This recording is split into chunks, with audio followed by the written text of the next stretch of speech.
was off to a perfect start. A sellout crowd on hand for the two NL East favorites.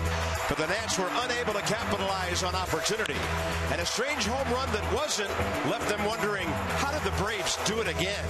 Tonight, Steven Strasburg faces Julio Teheran in a matchup with plenty of history on both sides of the diamond.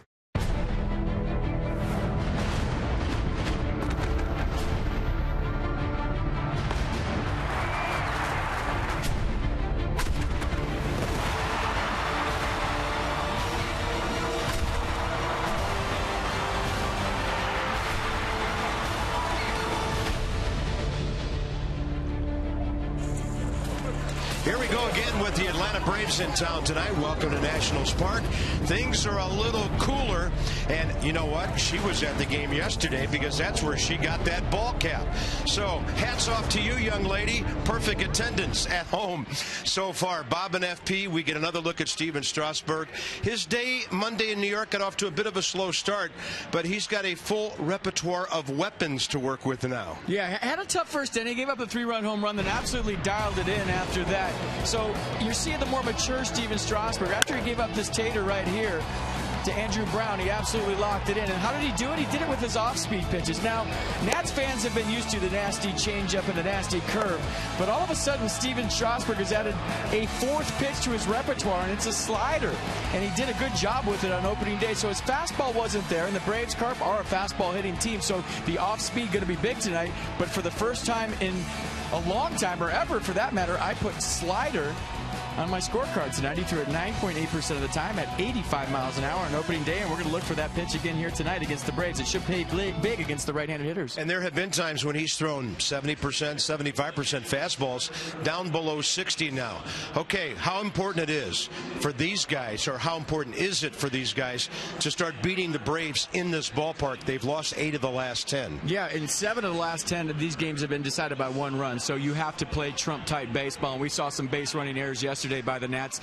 They have to play a clean game and against this team. And I think just from a psychological standpoint, you got to start beating the champs. I mean, they are the champs now, and they kind of owned you last year, and you have to get over that hump this year. Bryce Harper's done his part over the years against Julio Teheran. 5 out of 10 with a couple of doubles, a couple of home runs, and we might add a well-placed fastball in the middle of his back once as well. Should be interesting. The Nats and Braves straight ahead.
Brought to you by AT&T, Rethink Possible, and by Navy Federal Credit Union. 4 million members, 4 million stories. Navy Federal Credit Union. The ex-Mo of Strasburg. He'll have the red jersey on tonight as the Nats take the field for their second home game of the year. Braves and the Nats, each 3-1 on the young season. Those Marlins off to a great start, winning 4 of their first 5. We'll have to keep our eyes on them. They'll be here Tuesday. Tonight, there's a bone-chilling breeze coming from the north. Visit trainsearch.com to find your local Train Comfort Specialist dealer. It's hard to stop a train, really hard. Braves lineup, they're hitting only a .183, but their team ERA is a .129. Dan Uggla's had some great success against Strasburg. 11 hits, a couple of home runs, but he's also struck out 10 times against the hard-throwing right-hander. This will be an interesting matchup with him against a very good fastball hitting lineup. Yeah, last start opening day in New York, pitched 6 innings, a 5-hit ball, gave up 4 runs. Those were earned, struck out 10 Mets, walked 2. Through 102 pitches, 64 of those for strikes. And the fastball command on opening day was a little bit questionable. People talking about the velocity. He averaged 92.7 on the fastball against the Mets. Missing with the first one up and away to Hayward. That's well placed on the corner. Jason yesterday on base 3 times without a hit. Hit by a pitch, a slider early from Jordan Zimmerman. Couple of walks, a stolen base, and he scored the deciding run.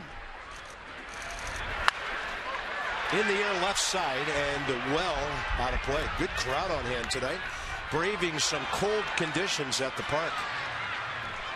They say by the time the evening wears on, hopefully long after we're gone from here, it's going to be down near freezing before Sunday. 1 ball, 2 strikes. Slightly to pull on the infield, slightly the other way in the outfield. And the fastball at 96 inside. And Strasburg's quote after the game in New York about his velocity was, maybe it was opening day for the radar gun too. Tonight, 96 early. I know, I was pleased to see ball 2 at 96. Nice looking breaking ball. Hayward able to get a piece of it. The Braves have only scored 8 runs in their first 4 games, but they've only given up 5. Crew chief Jim Joyce has the plate. Doug Eddings, Marvin Hudson, Corey Blazer. First, second, and third. 2-2 pitch. And straight back.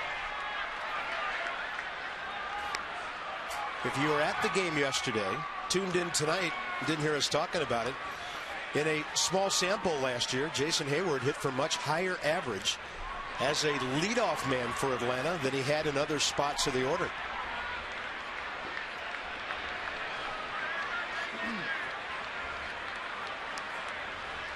Two with the target inner half.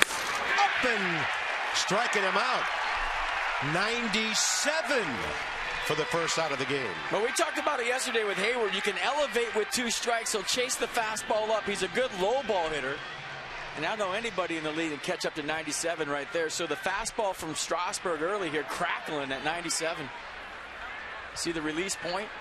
Ball almost seems like it's rising, doesn't it? 97 miles an hour. Then B.J. Upton takes a strike. He was 0 for 4 with 3 Ks yesterday. And Upton has struck out 9 times in his first 16 at-bats with 1 hit.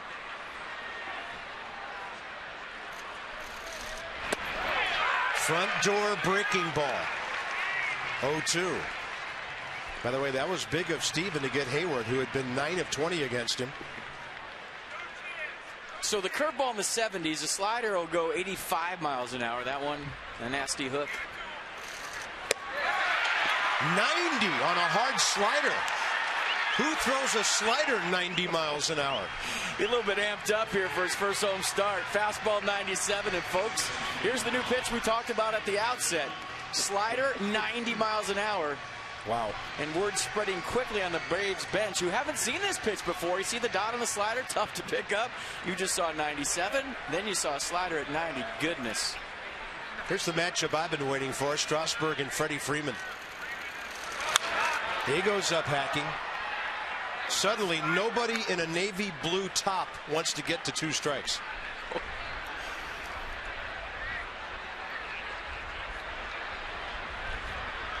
Well, you remember Clayton Kershaw early in his career, he didn't even have a slider when he got the big leagues. The first 2 years he barely used it. Now it's one of his best pitches and one of the most feared pitches in all of baseball. So you talk about Steven Strasburg and the evolution of a pitcher. He didn't have a slider until spring training, folks. Steve McCanny telling him last year, hey, let's maybe work on that a little bit, get him off your fastball. Now he has one, and it's pretty good. There's a changeup. You can see the down away movement against the left-hander there, and that was 91. So the speed of his pitches where they all need to be right now coming out of the chute. 2 balls, 1 strike to Freeman, who, by the way, is 7 for 17 career against Steven.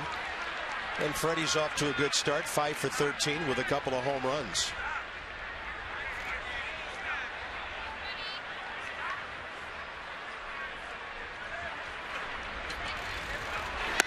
And he missed on 3-1.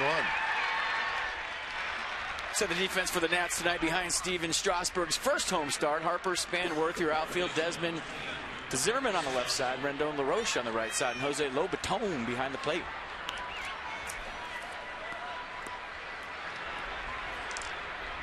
Strasburg on the year now in just over 6 innings. 12 strikeouts, 3 walks. Chris Johnson 3 for 15 against him. And Johnson drove in the winning run with a sac fly yesterday. He's trying to reach the gap with this one. It'll be on a hop to Span. No chance to get the runner at third. He throws it into second. Braves have runners at the corners with 2 outs for Justin Upton.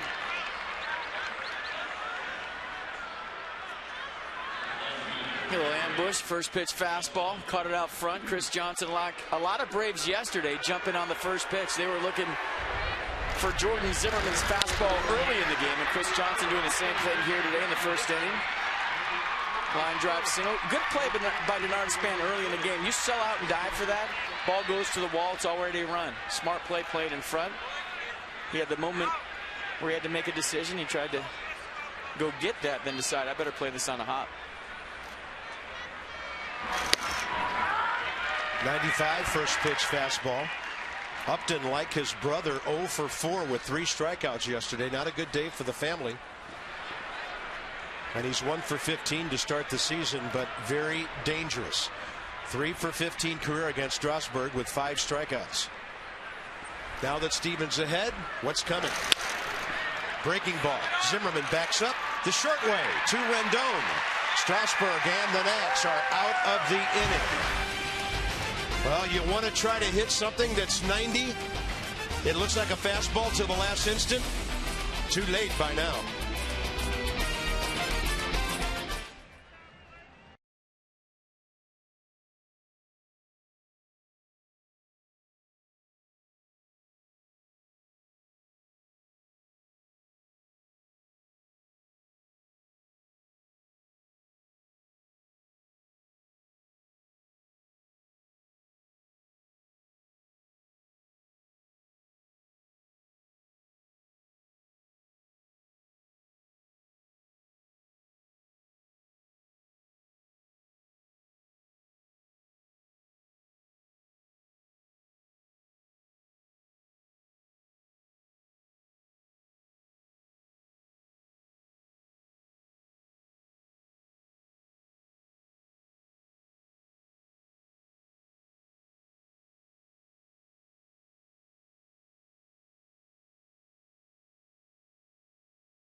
The Nats are hitting .295, 4th highest batting average in the league.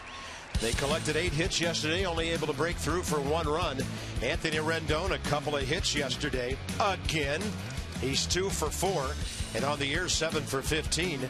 Tied with Worth with a .467 batting average. Fourth in the National League. Guys doing serious hacking. 23-year-old Julio Teheran. He's 2-1 in 5 starts against the Nats with a 3 ERA. Yeah, making his second start of the year. Got the 2-0 loss on opening day against the Brewers. Had a nice outing, though. Gave up just 2 runs on 7 hits over 6 innings. Struck out 2, walked 1 through 84 pitches. 55 of those for strikes. So 2-seam fastball, 4-seam fastball. Averages 91 miles an hour. Slider, curve, change to go with it. And he's got reach back 95 with 2 strikes or in a big situation if he needs it. Pretty good sliders, best secondary pitch. Braves give Span the gap in right center. The Uptons swung around to the left. Hayward straightaway right. First pitch, a little bit outside, 90.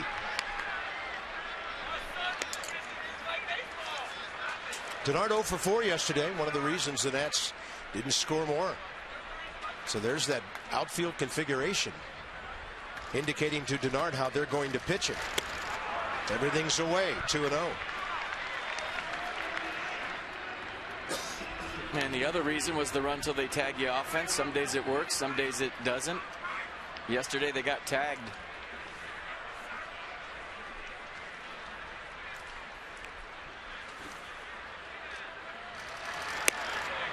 He's missed on the first 3. He's kind of a 3/4 drop and drive guy. He'll straighten out the fastball when he needs to throw a strike, but he's got good 2-seam run. More run than sink, and that means, you know, the ball will just stay on the same plane and run away from a lefty into a righty. It doesn't really go down, just stays on the same plane. Wow. Didn't get the 3-0 pitch, and that looked like a strike. And they add, the Nats do, onto their .405 on base percentage this year, leading off innings. Yeah, usually 3-0 is an automatic strike. That ball looked good on pitch track, and even Denard Span stayed in there for an extra click, thinking that might have been strike 1. And that's Jim Joyce, who's been around for a long, long time. Next up, Bryce Harper.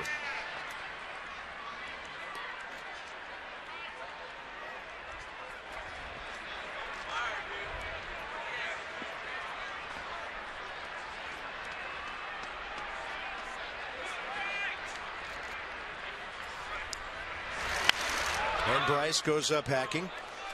As mentioned, great success career against Julio Teheran. With 5 hits, 2 of them home runs, and a walk.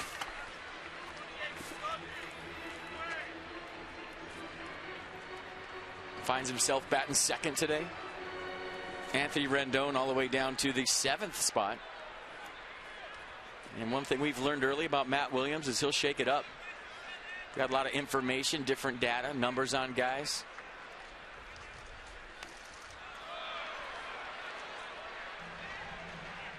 And Bryce will pull out the bunt on occasion.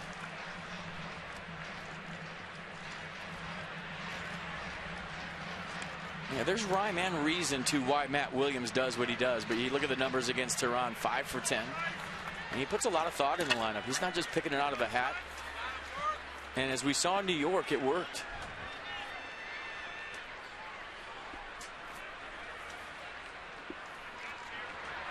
Target, inside edge, and a throw over, Span back in plenty of time.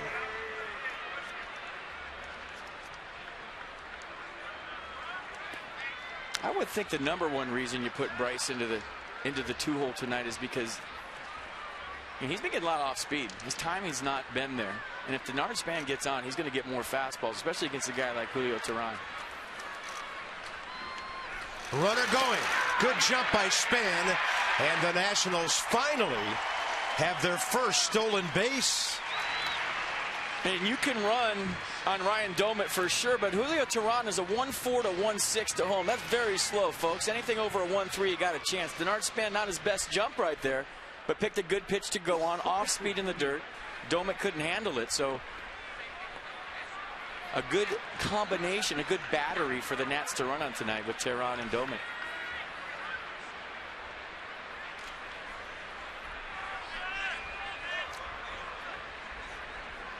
And a 1-2 pitch to Bryce Harper.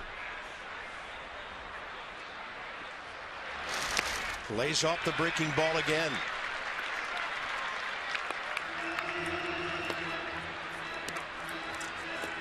There's two schools of thought right here. The 2-strike count with a runner on second, nobody out.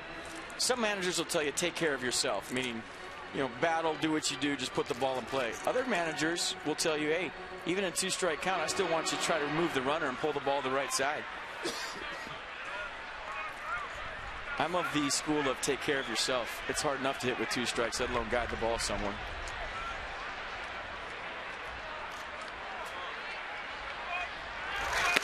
Ned Harper has an off-speed pitch, looked like a changeup. Slipped by him, and Bryce is struggling. 3 for 18 with 9 strikeouts so far. Set the defense for the Braves tonight behind Julio Teheran. Upton, Hayward, your outfield. Simmons, Johnson, left side. Uggla, Freeman, right side. Ryan Domit behind the plate. Hayward, the best arm in the outfield. Simmons has a cannon, and Freeman, folks, has an absolute rifle at first base. Just never really gets to use it.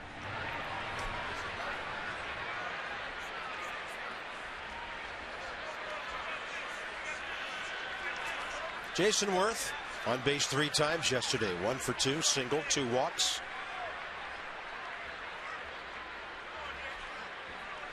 He has 7 hits and 4 walks already in 19 plate appearances.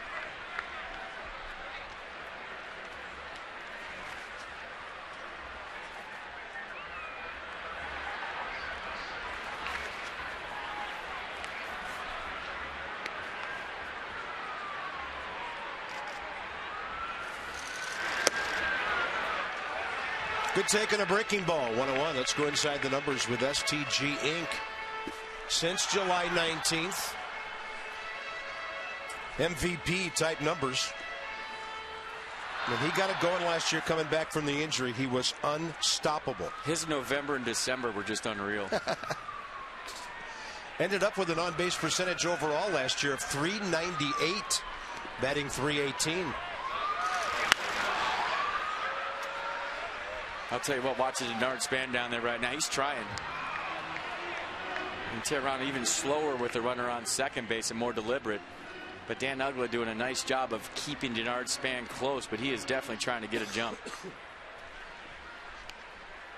Just to show you how far Jason Worth came last year, he hit .260 in his first 100 at-bats before going on the DL May 11th with the hamstring.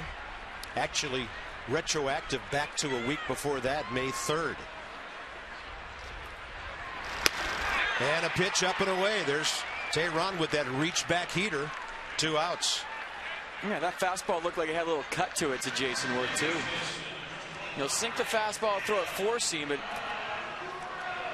you know, that ball kind of moved away from Jason Worth late. He was trying to hit the hole, and there's a big one on the right side. At least there was with 1 out because Dan Uggla was holding Span on.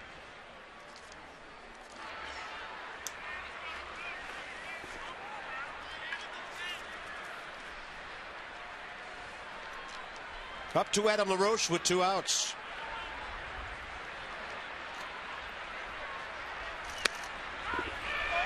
Jim Joyce took a long look before raising the right arm, and LaRoche takes a look back.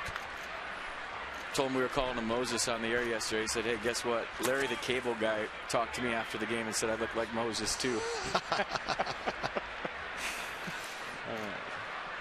And he loved the thou shalt not steal line that you said yesterday.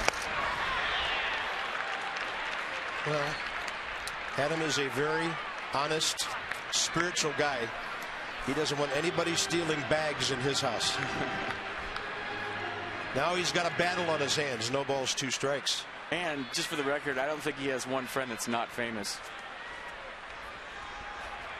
Yeah, he's got quite a pass list. Yeah, he does.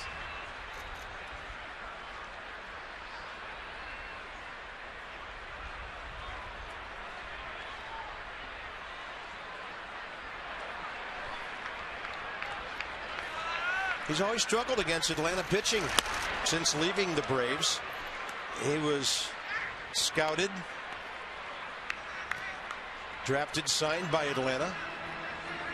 29th round back in 2000 out of Seminole Junior College in Oklahoma. They wanted to be a pitcher, and he said, nope, I'm not signing unless I'm a position player. And that's how they got the deal done. Pretty good call. 1 ball, 2 strikes. That's a good take.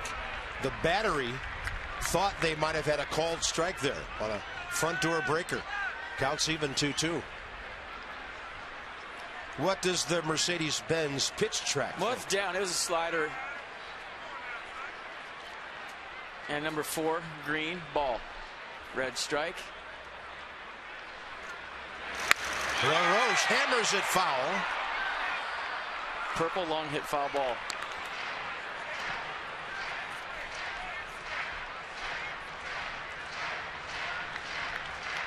Adam was a great athlete. Fort Scott, Kansas High School. Baseball, football, basketball. Played a year at junior college baseball in his hometown, then went a little bit south, a couple of hours. MVP of the Junior College World Series as he was being drafted in 2000.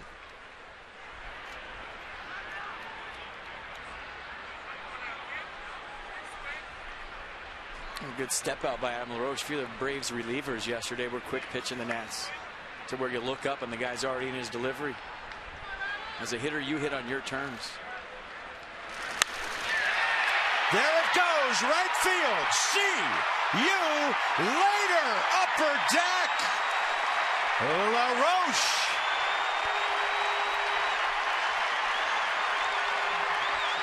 Two 2-0 Nats on his second, team 6th. Viva LaRoche. That one definitely parted the Red Sea. Upper tank job. Talk about pulling your hands in on a slider down in. The whole sequence of LaRoche was on the inner half. And that's a dangerous place to go to a pull hitter like Adam.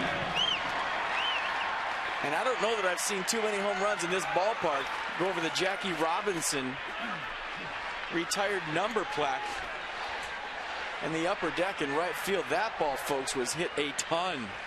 Wow. You thought the foul ball sounded good until you heard that one.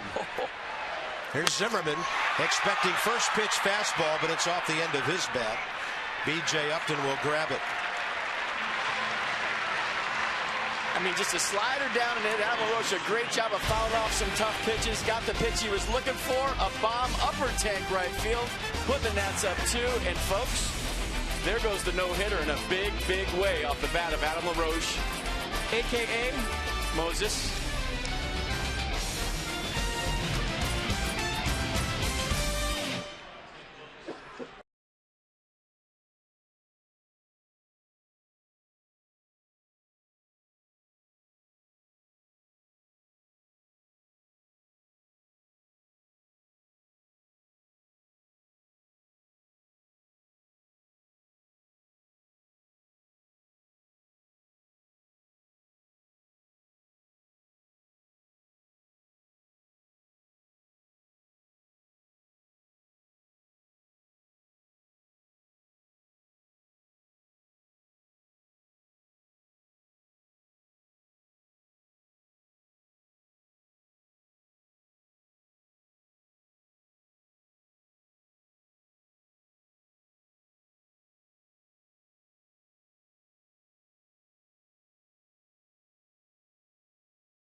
Puts Washington on top. Ugla, Domit, Simmons, top of the second for the Braves. Dan Ugla, a lot of career damage against Strasburg. Starts in with the curveball at 79. 11 hits, 2 of those homers, but 10 strikeouts and 27 ABs. Ugla 1 for 4 with a base hit yesterday.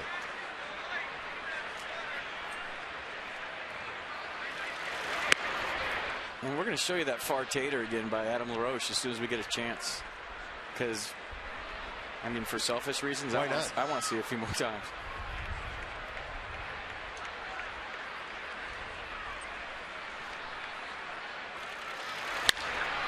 And Strasburg ran that fastball in on the hands of Dan Uggla. Denard Span right there for the first out. All right, let's look at it again. 2-strike count. Julio Teheran tries to go down and in. You see that slider spin and doesn't do a whole lot except for go right onto the barrel of Adam LaRoche. And the extension, the balance, the torque, and the throw of the bat head. And Carp, you were here when Adam Dunn was a National. I would imagine he had a few up in the upper deck right here. But that goes over the Jackie Robinson sign into the upper deck. And we don't have the distance on it, but I would love to know how far that went. Upper tank, as the players call it. Adam LaRoche, 339. On-base percentage career and home run number 219. Came in 83, went out 102. Landed about 101.9 when it got out there. It was still screaming its way out of here. There's Ryan Domit, 33-year-old veteran.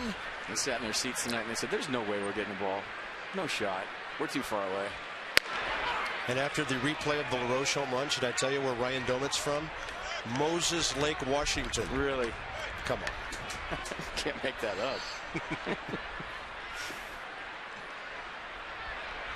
Braves got him in a trade for left-handed pitcher Sean Gilmartin last December. He's a .268 career hitter, sitting on 99 home runs. One hopper, Anthony Rendon. Strasburg getting a couple of quick contact outs here after being handed the lead. Andrelton Simmons will be his next opponent.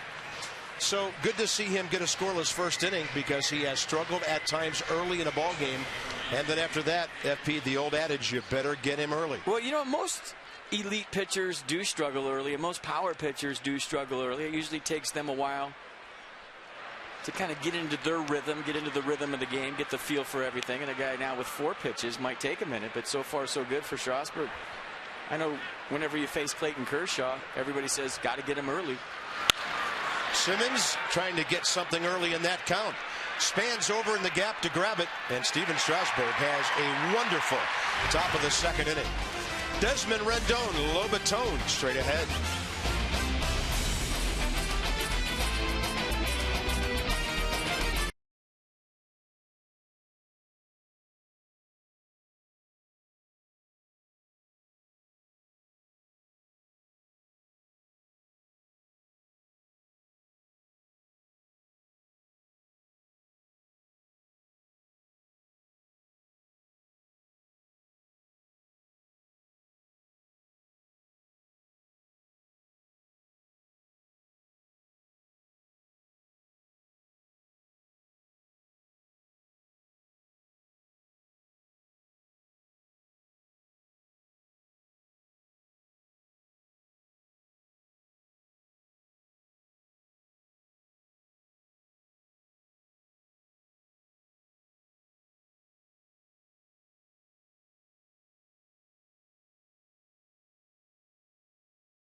About today, Ian Desmond hitting the ball down the corner, and Justin Upton throwing his arms up in the air.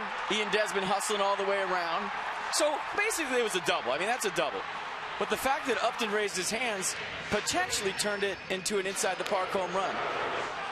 Now, to me, in my experiences on ground rule doubles in the Ivy at Wrigley Field or wherever it happens, when you put your hands up, and I've had this happen before in Montreal too, in Patty, and in the heat of battle, I forgot this story yesterday, to where umpires have to run out and see the ball for themselves. I've had umpires run all the way out to the outfield and look to see the ball. Is it really stuck in the ivy, or are you just joshing me? Yeah. Is it really stuck in the fence? I got to make a decision.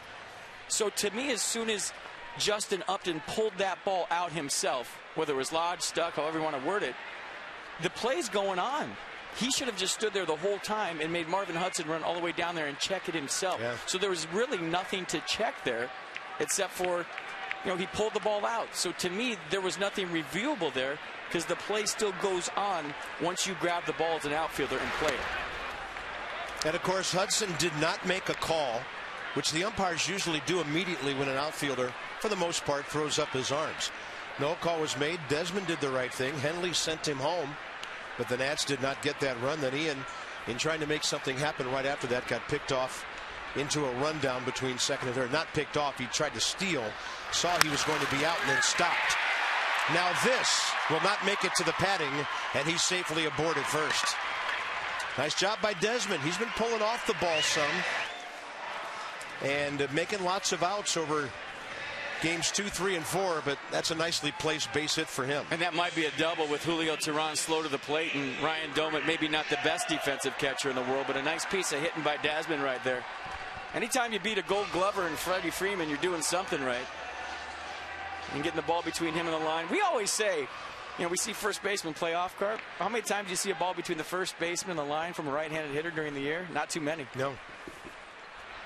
And not a place where Ian Desmond usually hits the ball. So here's Rendon.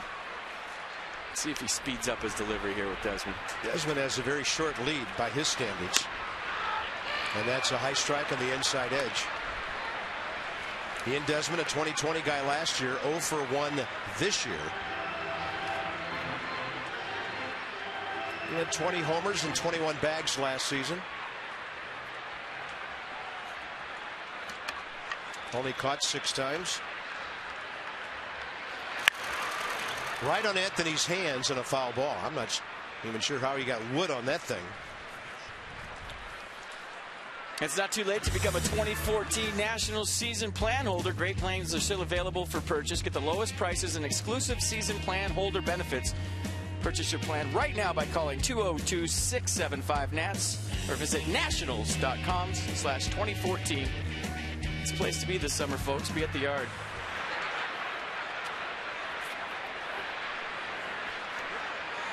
Rendon 1 for 3 with a walk last year against Teheran. Pounding him inside, Anthony lays off. Ball 1. Boy, he kind of rolled through his set right there. You remember when the balk was all the rage and you had to come set and catchers would come out in front of home plate and do the you got to come set sign to their pitchers? I mean, he rolled right through it right there because of the speed of Desmond, and I don't think that umpires look for that anymore.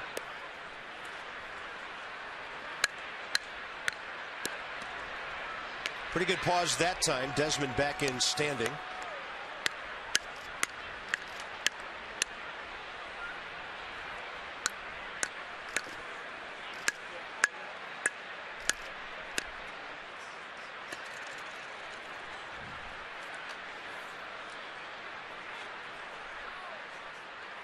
Still a relatively short lead for Ian, who's holding on the Rendon swing and the pop-up out of play right side.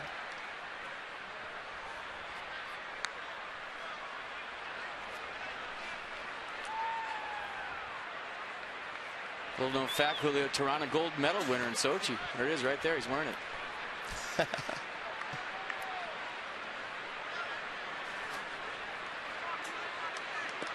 23 years of age, 6'2", 200. 14 and 8 in 30 starts last year when he really put his name on the pitching map. Rendon hits it well, but that's where the Braves were playing him, so not that far of a run in front of the scoreboard for B.J. Upton. 1 out. Number 8 hitter Jose Lobaton coming up. Some hard hit balls here early by the Nats off Teheran. Anthony's been impressive so far. Good swings every day. Lobaton 3 for 9. What's funny about that sequence of Rendon, Carp, is he jammed him pretty good with a 2-seam fastball and never went back in there again. Let him get extended, and it almost cost him. Jose had a double and a walk yesterday. And it takes a while for these things to reveal themselves at the major league level, but pitching expected to be a problem for Atlanta. Losing Chris Medlin and Brandon Beachy on successive days in spring training. Second Tommy John surgeries coming up for both. But so far their pitching has been amazing. 1.29 ERA, the lowest in the league through the first 4 games. Now, a couple of weeks from now, when you've gone through the rotation and gone around a few times, probably will turn out a little different. But it can take a while at the major league level for the absence of significant guys to really have an effect on a ball club. Well, I think just putting that Braves uni on, it automatically makes you a good pitcher. You just put the jersey on and ask Aaron Harang the other day. Outside, 1-1.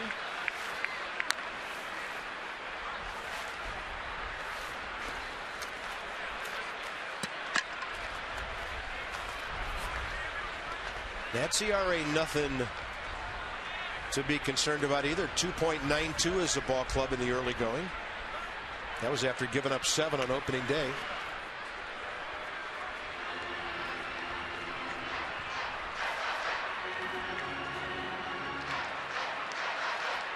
One out, pitcher on deck. Desmond is widening his lead a little, not a lot. And no signs of taking off so far. Strike 2. And like I said, when you hit down in the order, it's tough to steal because maybe with 2 strikes now, because they'll have to pitch to Lobaton. But if you steal early in the count, they'll walk 8 to get to 9 with 2 outs. On the corner.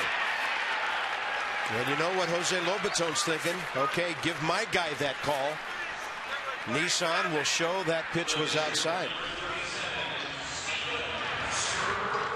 Yeah, a little bit of run to it. Started in the strike zone.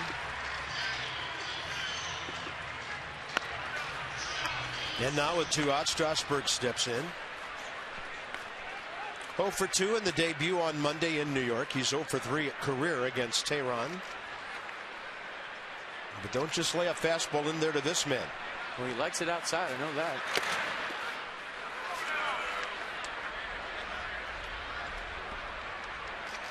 Very rarely do you see Steven Strasburg pull a baseball. It's usually up the middle the other way.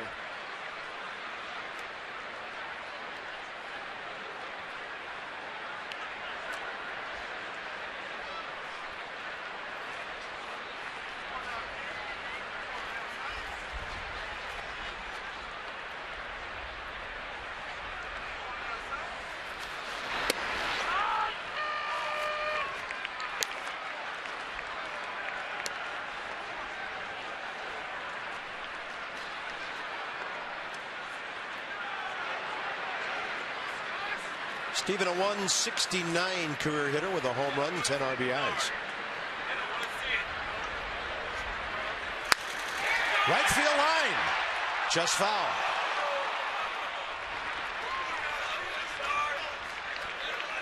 A pretty good swing right there from Strasburg. And Jason Hayward had a long way to go for that one. You never know if it gets down in that corner what happens, but they're playing Strasburg with a little respect in right field. The former Silver Slugger. Good swing right there. You see how deep Hayward's playing? Usually don't play a pitcher opposite field with that much respect. Hayward's giving him a lot.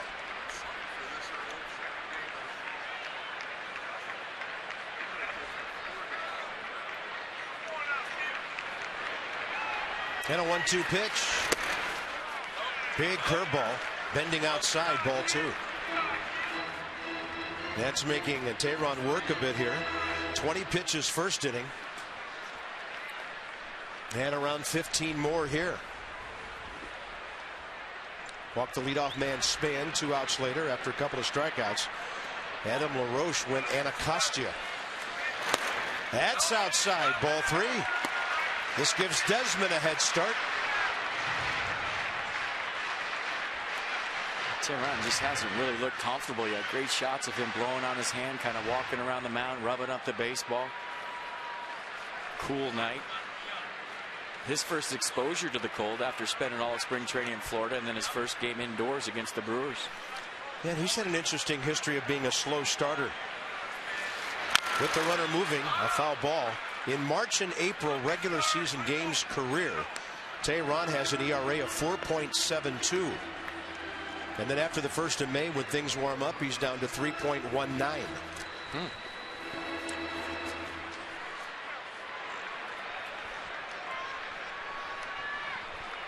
So we've got the country of Colombia facing the state of California, San Diego way, in the pitching matchup tonight. Hitters like warm weather, and to a certain extent pitchers do too. 3-2 again. That's on the inside corner. 2 called strikes in the inning on that side of the plate. Desmond stranded. The Nats leave their first runner of the night. It's a cool night for a boat ride on the Potomac. Top of the third coming up. Nats 2-0.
Staff, but when the Nats win and score 7 or more, you get 50% off regular menu prices.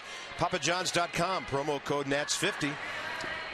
Participating locations: DC, Maryland, and Northern Virginia. Papa John's.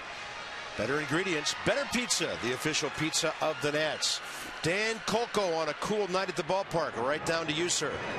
Thank you, Bob. Well, if it seems like Nationals pitchers have struck out a lot of opposing hitters this year, it's because they have. In fact, they've struck out more opposing hitters through their first 4 games than any team has in their first 4 games in the history of Major League Baseball.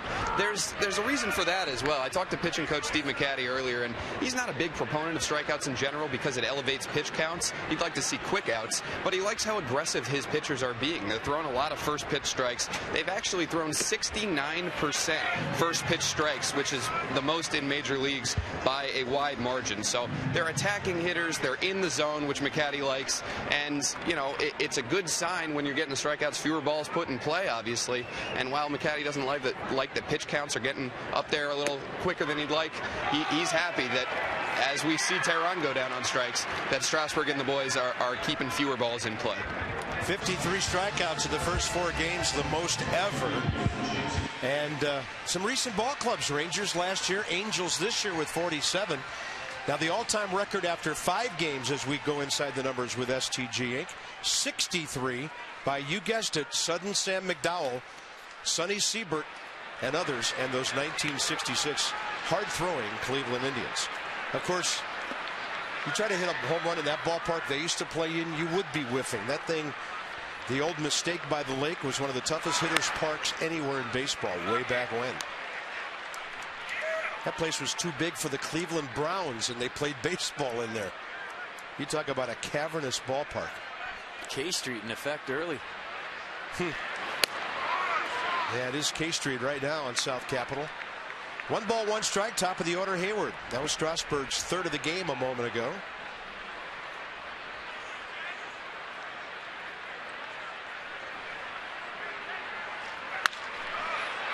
In enough on his hands to get a fly ball to left, and Desmond's out to grab it.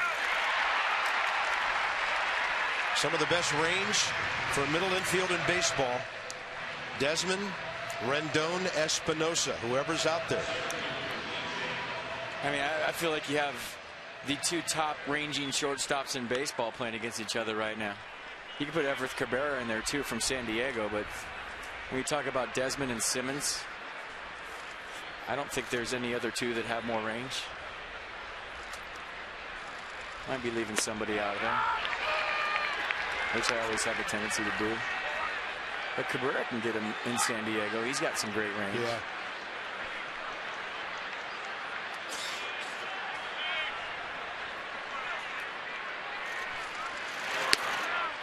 '88 on the slider to B.J. Upton, low and away. Strasburg only threw 8 pitches in a 1-2-3 second. Got the pitcher, popped up Hayward early in his count.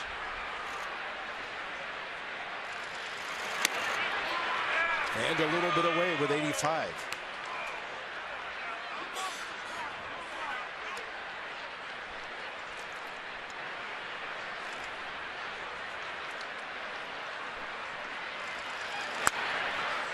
You can always rely on 95 or so upstairs to get a strike.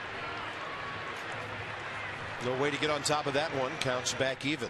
Now, we've talked about it a lot, but repeating myself, that slider comes out of Strasburg's hand and looks like a fastball to the hitter. When he throws a curveball to you, see it high out of his hand early.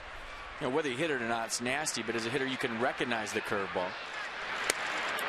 So the reason they went to the slider is so that there was something else that looked like his heater to keep hitters off the fastball. I mean, you've seen tonight the hits they've gotten have been on first pitch fastballs, but now if you throw something else that looks like a fastball. That was a breaking ball, and it brings up the chalk down the third base line. B.J. Upton hooking that thing, and it just did stay fair. On the big hook. Not only out of the pitcher's hand, but off the bat. Yeah, stayed on that nice.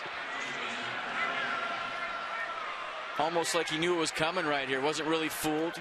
Stayed through the curveball, pulled it down the line. It was just a question whether it was going to stay fair, and it just hits the chalk down the corner, and an easy double for B.J. Upton. His second hit in 18 at-bats to start the season.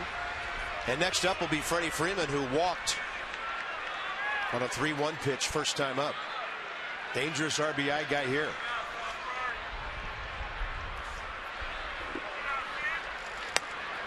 First pitch changeup. I don't know how enthusiastic Steven Strasburg is going to be right here. Although Chris Johnson on deck can hit, it's not an insult to him. He had a single his first time up. But Freddie Freeman, for me, is the guy you circle that's not going to beat us. If you're in a pre-series meeting, no matter what the team is, you say, this guy's not going to beat us. He will see a fastball, but it's in a good location up and in. Not many guys can open up and do anything with that. I don't think Freeman loved the call. Most of the called strikes have been on the opposite side of the plate from that one. Lobaton can attest to that last inning. Strasburg as a hitter. Another change up, and it's 2-1. He's such a dangerous guy to pitch around. And why is he dangerous to pitch around? Because he's such a great bad ball hitter. And we compared him to Vladimir Guerrero yesterday. Maybe not that extreme, but Freddie Freeman can hit anything. Off the plate, up, down, inside, outside. He has a serious knack of getting the barrel on the baseball no matter where it is, even when he's fooled. That's an outstanding change. So 1 fastball and 3 changeups here for a 2-2 count. Yeah, this one's dirty. And watch the late movement. Wow. I mean, that'd be tough to throw a wiffle ball right there like that.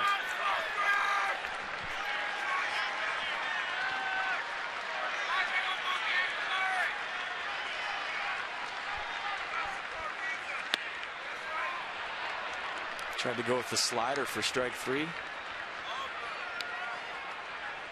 Fish ain't biting.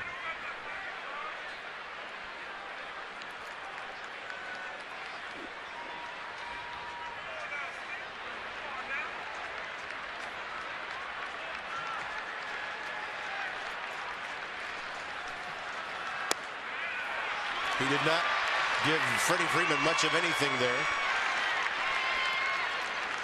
So it's Strasburg against Chris Johnson with 2 on, 2 out.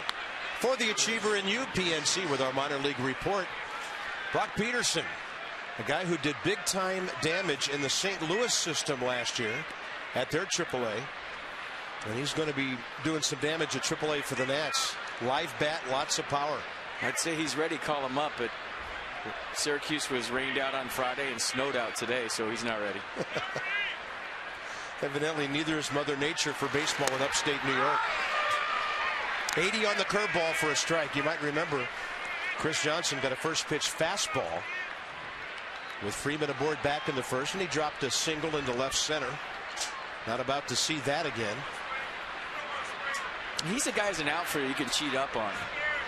So there could be a play at the plate should he single. That was the slider. So he has seen two different breaking balls here. And especially with 2 strikes, he takes a lot out of his swing, spreads out, really goes no stride, and just try to play pepper with the right fielder. Well, that's how you hit. 321 like he did last year, second in the National League by 10 points to Michael Kadire of the Rockies. Freddie Freeman walking behind the double of B.J. Upton. And Lobaton just smothering the slider on ball 1.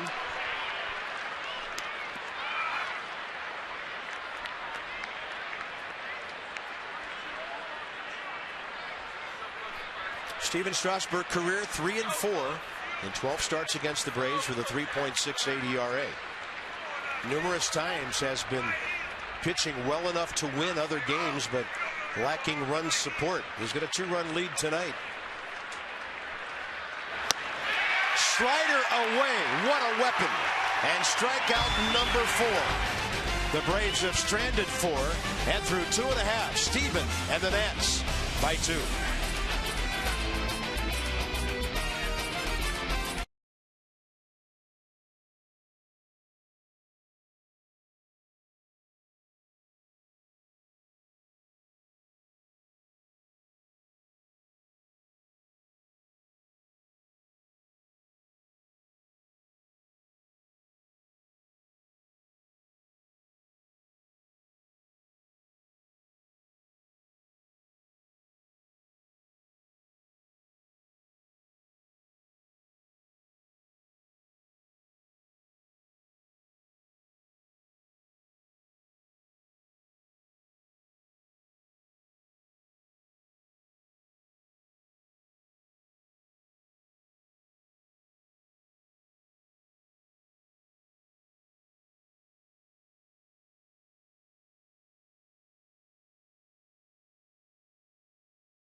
Out on the red porch. By the way, the red loft is rocking tonight. Nothing but an attitude. 2-0 Nats as we head to the bottom of the 3rd. Spring Flex packs are on sale now. Pick 6 games in April and May and get a 7th free. That's right. Pick 6, get 7 free. Plus a Nationals beach towel. You go to the beach with Bob Carpenter and see him in a Speedo. And a $5 added value on each ticket. For Spring Flex pack details, visit nationals.com/flex. You are not doing any more promos. Come on. Never seen a riot in Miami? Bottom of the 4th inning. And here's what we talked about earlier. Denard Span's already done it tonight, and so is Ian Desmond. 2 for 2 getting the leadoff men aboard. So leading off innings, the Nats just getting guys all over the place. Span a walk, stole second, scored in the LaRoche home run. Desmond never got beyond first base after his single last inning.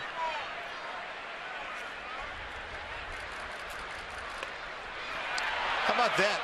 Chris Johnson playing way in on the grass, and Denard Span says, I'll bunt one over there anyway and beat it out if I lay it down well enough. Well, if you can kill it and really put your hand way up on the barrel and deaden the baseball with the speed of Span, you don't care where he's playing. He's just trying to kill that ball right outside the dirt. And if he does, he's safe. And you got to watch the foot on the plate, folks. If you step on home plate and a bunt, you're out. Not a lot of umpires look for it, but some will call it. That was close.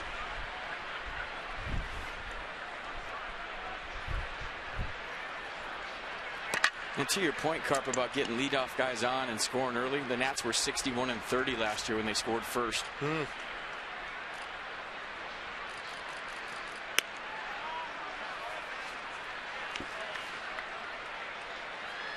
I believe this is the first game they have, right? Correct. Been behind every time.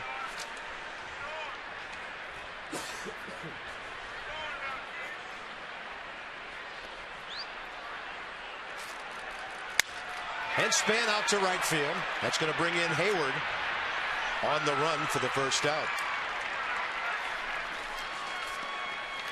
All right, it's time for you to tweet your photo using hashtag Massive Nationals for a chance to have it shown in an upcoming game broadcast. That's right, we're going to show it on TV, folks. So send us your tweet, send us a picture, and we will put you on the tube. That is brought to you by AT&T.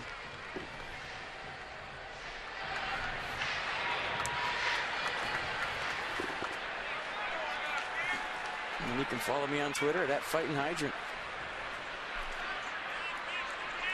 And you can follow Bob on Twitter. No, you can't. Sorry. It's not on it. You're relentless. Everywhere I go, most frequently asked question. Get Bob on Twitter.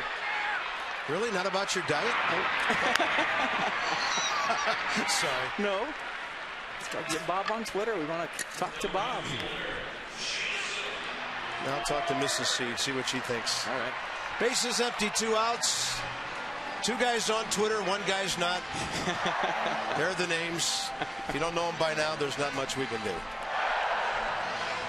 FP's 4th year, my 9th. Dan, he's been around for a couple of years, but he's officially on as our reporter for the first time, and we're happy about that. So here's Jason Worth, who struck out first time up, and Tehran looking for his quickest inning. Fastball up, and that's popped up short left. Simmons out, as FP mentioned, the great range, waiting for that one. And Julio Tehran goes right through Span, Harper, and Worth. Nats 2-0, middle innings coming.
Our DynCorp International troop recognition, and it's brought to you by DynCorp International. We serve today for a better tomorrow, as every day or night at the ballpark we honor our returning soldiers, our wounded warriors, and we're so honored to have them in our presence.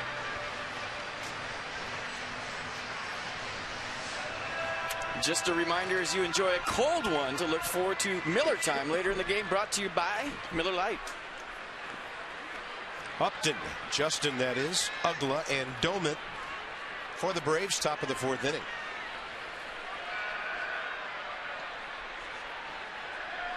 Biggest out of the game in the first inning was Steven Strasburg, grounding out this guy with runners at 1st and 3rd in the first.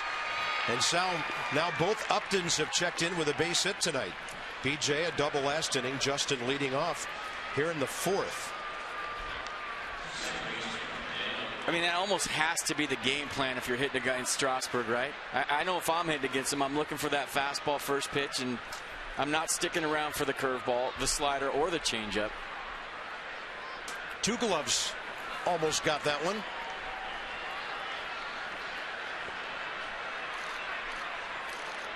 Justin Upton stole 8 bases in 9 attempts last year. Braves are 3 for 4 on this young season. And they were the second lowest base stealing team in the league last year. Their 64 stolen bases was actually 19 more than St. Louis swiped. Well, so they don't run because they have a lot of home run hitters and a lot of swing and miss guys. They don't run because they tried.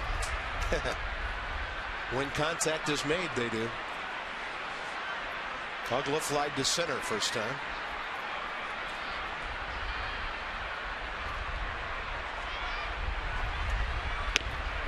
First pitch curveball. Strike one.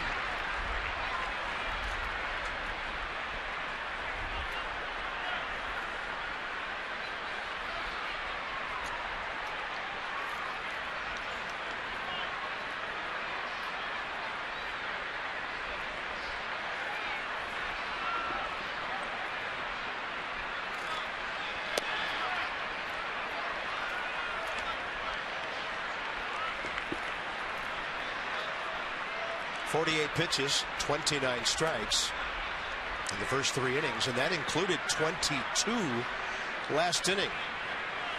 Getting 2 strikeouts and walking a man will do that. But Steven having a good night and a check of the runner.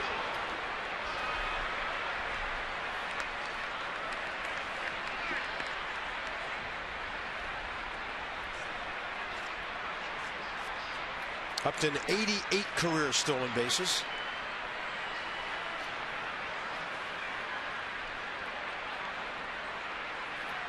And a long look, as FP mentioned on Monday, before he goes into the stretch position. Maybe that's the new addition if you haven't seen it. When Strasburg comes up, he'll check the base runners before he throws his fastball, slider, curveball, or change. Breaking ball is both the slider and the curveball, so you see the breakdown against right-handers tonight. And of course the breaking ball, the curve plus the slider.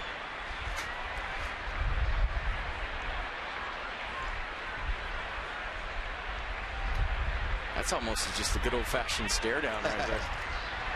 1-2 pitch, foul tip, Lobitone squeezes it. Strikeout number 5.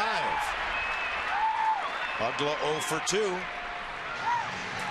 Yeah, I don't think he threw Uggla a fastball. If he did, I missed it. But he went curveball, slider, then changeup right there. You see him turn it over at 88 miles an hour. Uggla way out front. Ryan Doumit was drafted by the Pirates back in '99. Pittsburgh through the 2011 season, last 2 seasons with the Twins, where he hit .275 and .247 and combined for 32 home runs.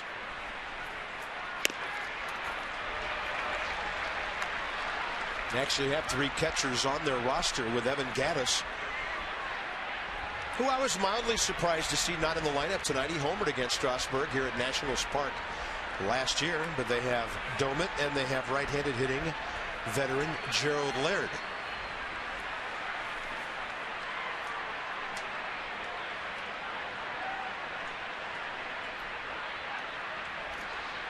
See, all this stuff is new for Strasburg. The throwovers to Justin Upton, the look over on the way up, and the step off right there. And if you're wondering why he just did that, you know, if you're stealing a base and a pitcher steps off real quick, you can show the whole bench that you're going, because when you see any kind of movement like that, you'll see a guy flinch if he's going. So you see a pitcher, it's called a hold and a step off, to where they hold, and then they'll step their back foot off. It's pretty hard. And what you're looking for right there is the base runner in his lead to flinch. So what happens when the bench calls a throw over or a pickoff or a step off, you have 3 or 4 coaches and a bunch of players just looking at the base runner to see if he's tipping off the steal. It's not to pick him off. I mean, the pick off in Little League is, to pick the guy off. But at the highest level, it's to do recon to see whether the base runner's thinking about going or not.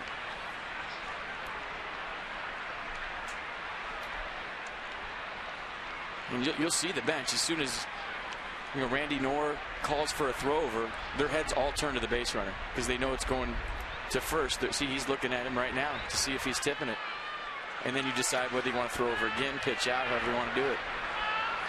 Runner going, pitch up, throw on the left field side, and a pretty athletic play by Ian Desmond to keep that out of center field. And the one thing I like about Justin Upton in that whole sequence, he looked like he was going every pitch. He didn't tip off that he was going by getting a bigger lead or getting antsy out there. He looked like he was running every pitch. And that's what good base stealers do. I mean, the worst thing you can do as a base stealer is get a lead when you're not stealing and get a different lead and get antsy and tell everybody you're going. He looked like he was going every pitch, and he finally did. He's there with the one out. And Domet will lift one to center for Denard Span. Upton tagging, not going anywhere. 2 outs. Oh, this is Bob Carpenter night. That's what they should call it. Dollar hot dogs. It's your favorite food on the earth. Enjoy dollar hot dogs at Nats Park. You're a lot closer with that one than you were with the beach. Wednesday, April 9th against the Marlins, 7:05 start. Dollar hot dogs will be available at select Nats dog stands until the start of the 6th inning because, of course, you're driving home and we can't serve you hot dogs after the 6th. While supplies last. For game tickets, call 202-675-NATS or go to nationals.com/tickets. Well, I'm eating for 2 now since you've gone organic on us. That's right. Somebody's got to have a hot dog up here. Let me know when they get an organic juice stand down there for $1. I'm all in. Can't wait for our first kale night at the ballpark. Actually, they have that in San Diego.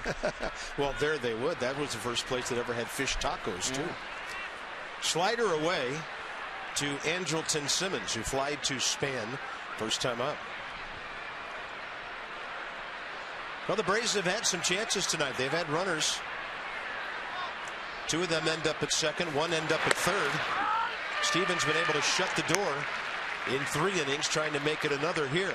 Leading 2-0 on the LaRoche homer back in the first after a walk to Span. Fastball count even further down than it was against the Mets. What was it, 58%, 54 tonight. This is a much better hitting fastball team, the Braves. Saw where Ike Davis hit a walk-off pinch grand slam for the Mets today, and they beat the Reds again. So New York has a couple of wins after Washington left town. Man, Terry Collins, after that last game the Nationals played him, named Lucas Duda his first baseman for the rest of the year. So good for Ike Davis. Wow. I like that guy. I think he could help a lot of ball clubs if he's not going to help the Mets.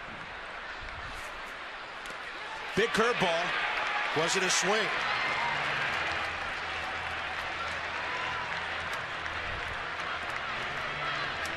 Counts 2-2.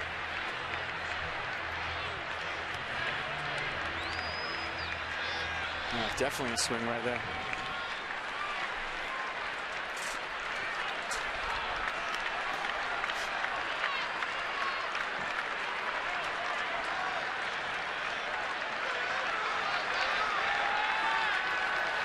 And a 2-2 pitch.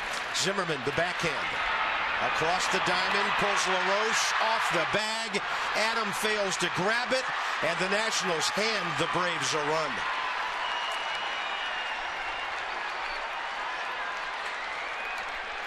That'll be Ryan Zimmerman's second error of the year, the only 2 the entire ball club has made. And I was watching him in batting practice today, and he was scuffling throwing the ball across. And you see right here, the ball takes him away from the target, and that's just launched. I mean, LaRoche really had no chance. It looked like Adam might have taken his eye off it.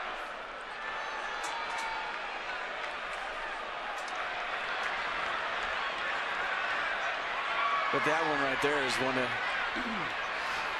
the rougher throws we've seen him make in a while. I mean, that was a grenade. Yeah, it really hurts because it happened with the number 8 man up there and the pitcher on deck. So the Nationals give the Braves half of the deficit back.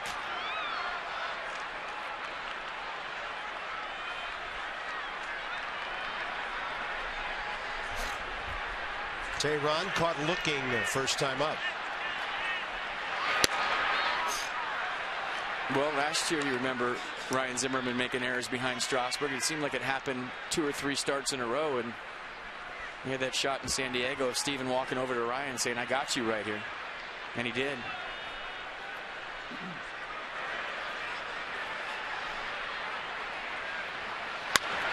Now Tehran has a chance to tie the game. Worth's going to have to hurry. No chance at home, and it's 2-2 on a pair of unearned runs. The pitcher with a base hit. And Julio Tehran with his 3rd career RBI. 10 of the past 17 games between these two teams, folks, have been decided by 1 run. The Braves have won 7 of 10 of those games. And we talked about it yesterday, playing a clean baseball game. We talked about the outside of this broadcast, playing clean games against good teams. And give it another chance, the Braves take advantage by scoring 2 runs. And Tehran's a good hitter. His career batting average is over 200.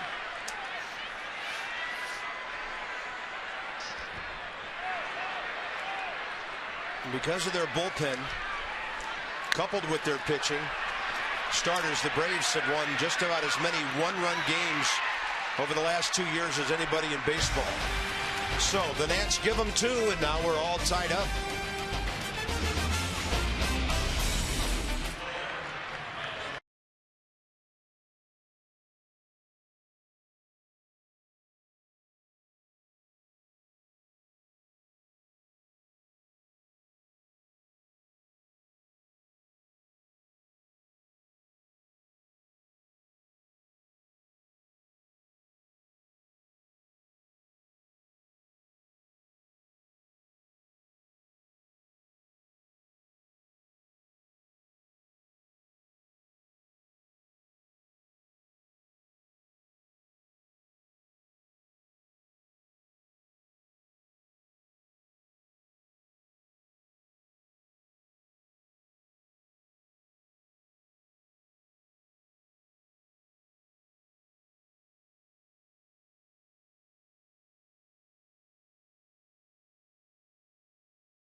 Oh, they're all the way in the upper deck? That's a pretty good view here. You think we'll catch a ball? No. No way. Wait. We did. The Adam LaRoche home run right there, caught by that young lady. Nice job. It's time for your Cox Game Summary, delivering life's most important connections. 2-2 ball game. Adam LaRoche 2-run jack. Justin Upton single, run in the 4th. And Steven Strasburg's been very, very impressive tonight with his 4-pitch repertoire. But let's go back to the Moses home run. First inning, 2 strikes, slider down and in, pulls his hands in nicely, and hits it where the big boys go in the upper tank. And that young lady we just showed got herself a souvenir. Home run number 2 off the bat of Adam LaRoche this year. So we see his power zone. And that's interesting that he does that, because that's kind of out in that green area, which is not considered as hot, if you will, as other areas of Adam LaRoche's zone to hit the ball a long way.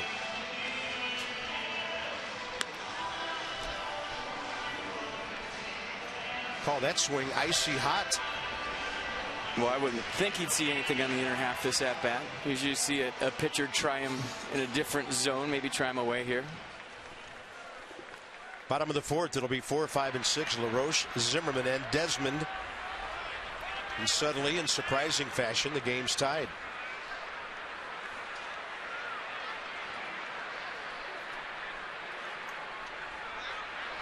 Fastball away.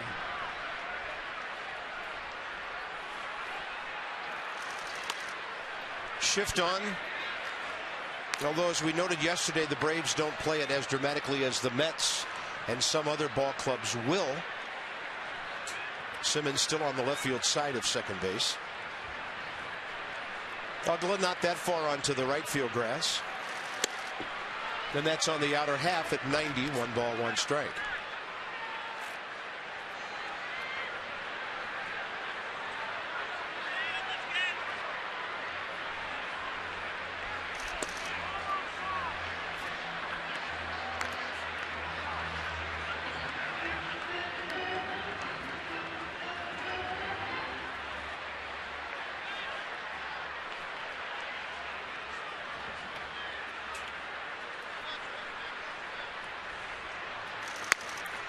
Three and one. Doesn't look interested, does he? A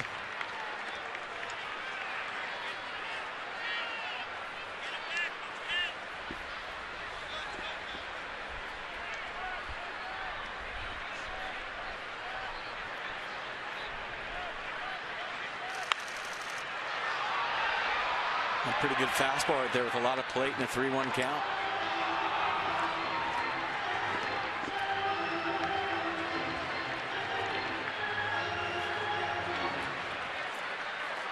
I mean, he looks like he can still play.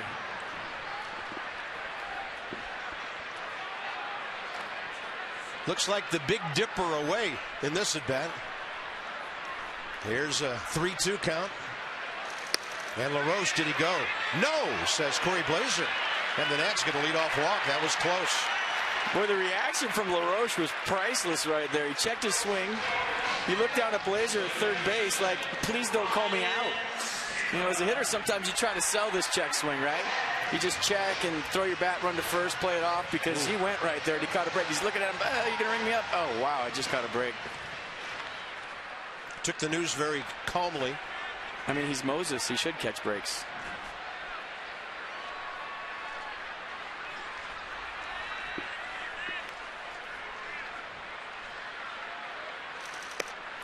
We don't have anybody by the name of Noah about to be called up in this organization, do we? Maybe.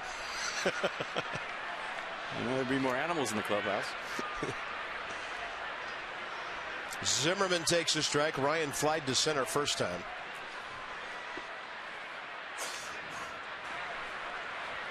You know how bad he wants to make up for something here, and that's a big swing. Saw something inner half that he thought he could drive. No balls, 2 strikes.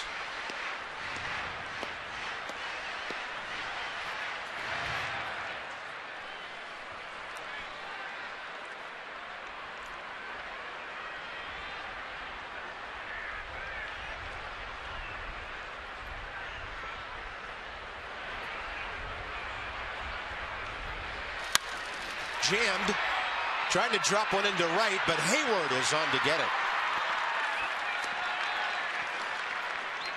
First out, bottom of the 4th. Day game tomorrow, off day Monday. Marlins in for 3. 2 night games and a 4 o'clock on getaway day. And then next weekend, the Nats will be right back at it with these Braves down at Turner Field.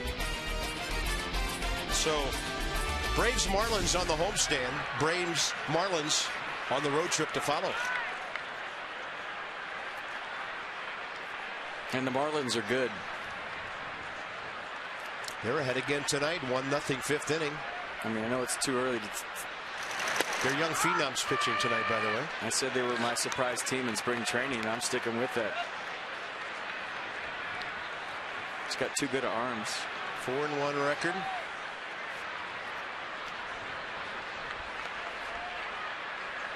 Until they lose 10 in a row, then I'm going to change my mind. Well, if Mike Redmond can keep that from happening, they've got some good young pitching that might keep them from long losing streaks. And I know they feel their other key is getting Giancarlo Stanton, keeping him on the field for 150 games or more this year. Even in that park, no ceiling on the numbers that guy could put up. You make any park look small. Ian Desmond, right field base hit first time. On the hands that time and well out of play to the left.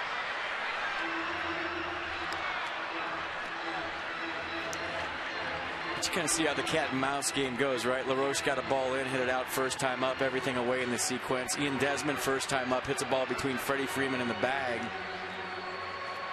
on something outside. Now he's getting pounded on the inner half by Teheran.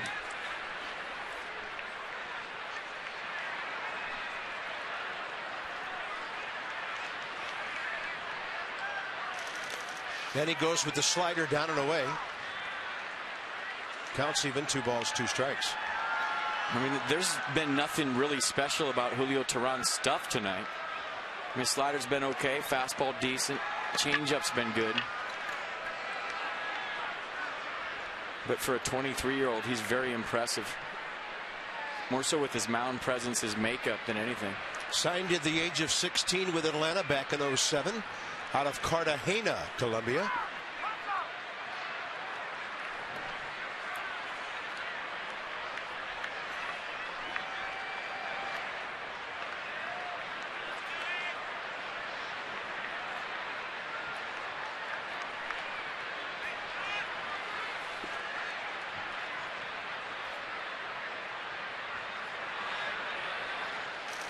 Desmond can't reach it upstairs. 2 outs on Teheran's 5th strikeout. Climbing the ladder late has been the book on Desmond, and we've seen the Braves do it. The Mets tried it a few times. Fastball 93 up.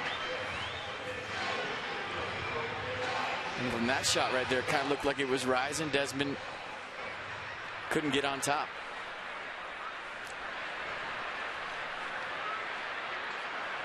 Anthony Rendon flied to fairly deep right center first time. That ball out to left for Justin Upton, who was playing deep. He has to come in and grab it. So the Braves get a couple of unearned runs. The Nats don't score. After 4, it's 2-2.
LaRoche 2-run homer. And then the Nats with a crucial error by Ryan Zimmerman, giving the Braves a chance to tie the game. Here we are, top of the 5th. Strasburg still doing his thing. Throws it by B.J. Upton. 66 pitches, 42 strikes in 4 innings with 5 strikeouts. 2 walks. Freddie Freeman twice. He's on deck. Good pitch, outside edge. Was set up by the first pitch changeup. Yeah, that 94 played a lot faster than that, didn't it? I mean, how many guys are really going to go up there and sit on Steven Strasburg's off speed early in the count? First pitch. I'm going to go up there and sit on his changeup. No, you're not. I'm going to go up there and sit on his nasty hook. No, you're not. So that's why you see all the first pitch knocks on the fastball. And I think you'll see Steven Strasburg this year gravitate to throwing lots of off speed early. Pretty good 1-2 slider there. Upton has struck out swinging and doubled off the chalk line and left.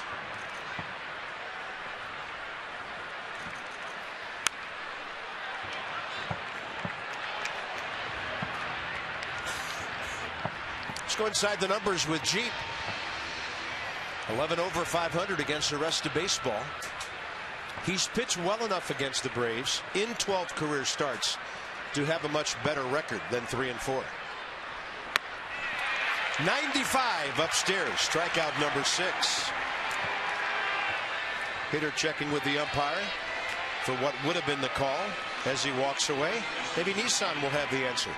Well, let's see if it does. Just 95'd him, belt high fastball in the strike zone. And Upton can't catch up. Freddie Freeman bats with the bases empty this time. 7 for 17 career with 2 walks tonight against Steven Strasburg.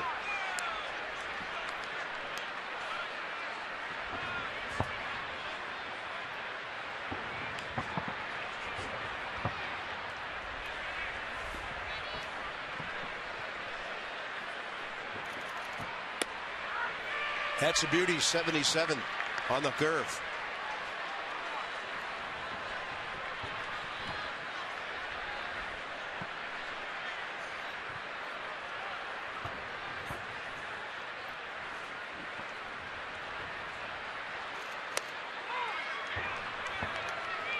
Pretty good command right now. Everything right around the plate.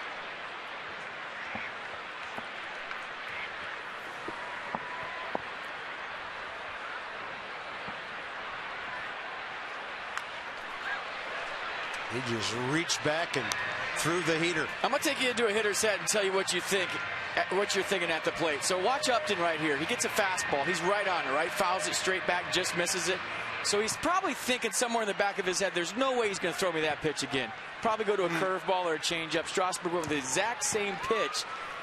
And you could tell he was just a hair late right there. And if you just have enough curveball, changeup, or slider in the back of your head as a hitter, it actually speeds up the fastball.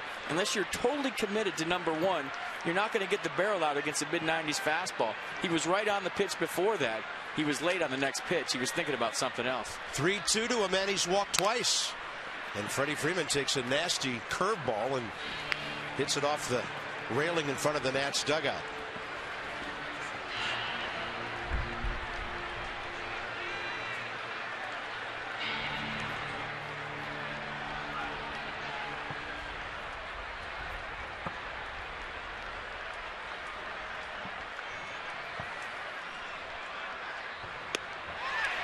Wow, that was close. No swing.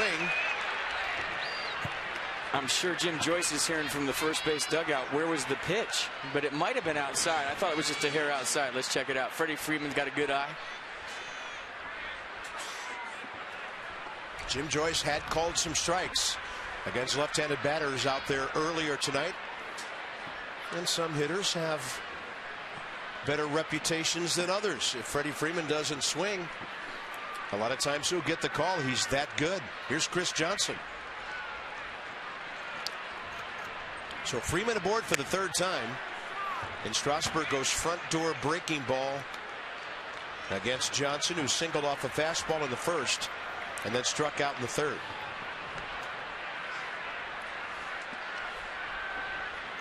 Looking for that two-seam fastball down for a double play. Chris Johnson does a great job of hitting behind runners.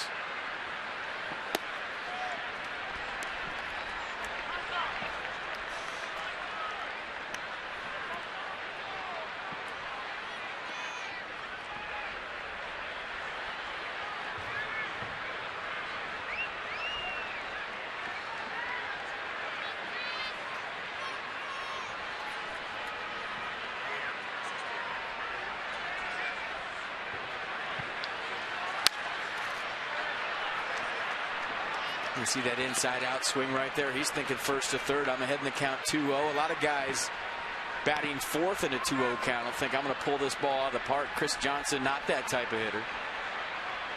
He likes to move the ball around, and he went with the inside out swing right there, trying to take advantage of the hole on the right side.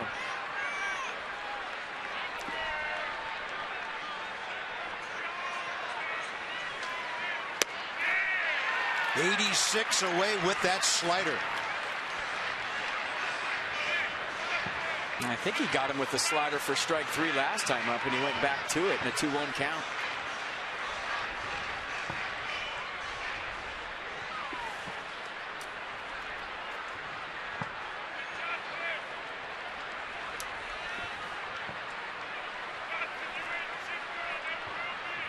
Target in a bit.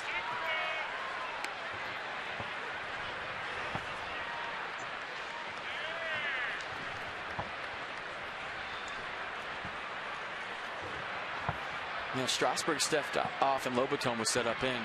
That could tip the pitch to the hitter. Let's see if they go back in there with the same location. You see that deep in a count, you have to think fastball. Not as far in this time. And the slider drilled out to center. Here comes Span. Plays it on a hop. Runner stops at second base. And the Braves have 2 on, 1 out. Chris Johnson 2 for 3 against Steven Strasburg tonight. He just does such a nice job of pulling his hands in right there, staying through the baseball.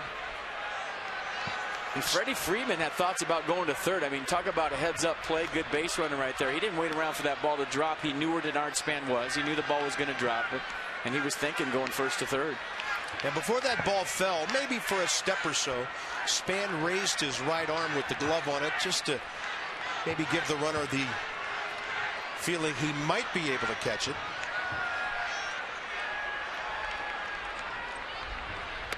That's in double play configuration. Justin Upton, he singled up the middle, stole second, and scored on the Zimmerman error last inning. Pretty big moment in this ball game. Strasburg at 85 pitches, 52 strikes, 33 balls.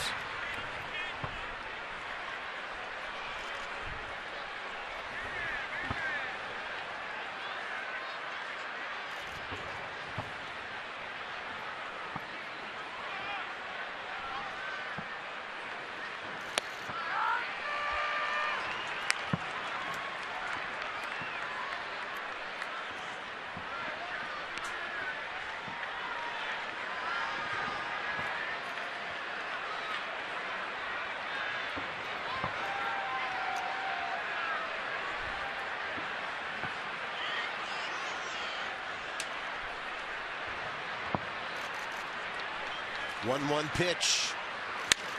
Drilled center field. Around third, Freeman. He'll be held. Span got to it in a hurry and made a fine, quick throw to home. Bases loaded, 1 out. Yeah, ball hit too hard. Denard Span charged it even harder. And there was none chance of sending Freddie Freeman on this ball just because Denard Span charged it so hard. Once the ball's in his glove and the runner's not to third, you have to stop him. And it's a pretty good throw on top of that. So Steve McCaddy out to the mound. Steven Strasburg in a jam here in the 5th. Bases loaded, 1 out.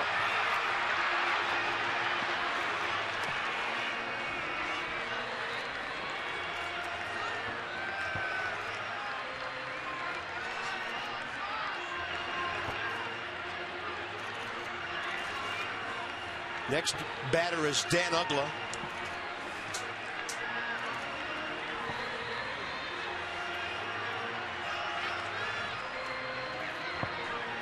And Doug DeCenzo did a nice job right there, backpedaling, give himself space, the Braves' third base coach. You know, as a third base coach, the deeper you get, the longer you have to make a decision. You keep the field in front of you. I did it for a year in A-ball. It's not easy. I had guys getting thrown out all over the place. It was horrible. You? Mr. Aggressive? Yeah. Uggla has flied to center and struck out.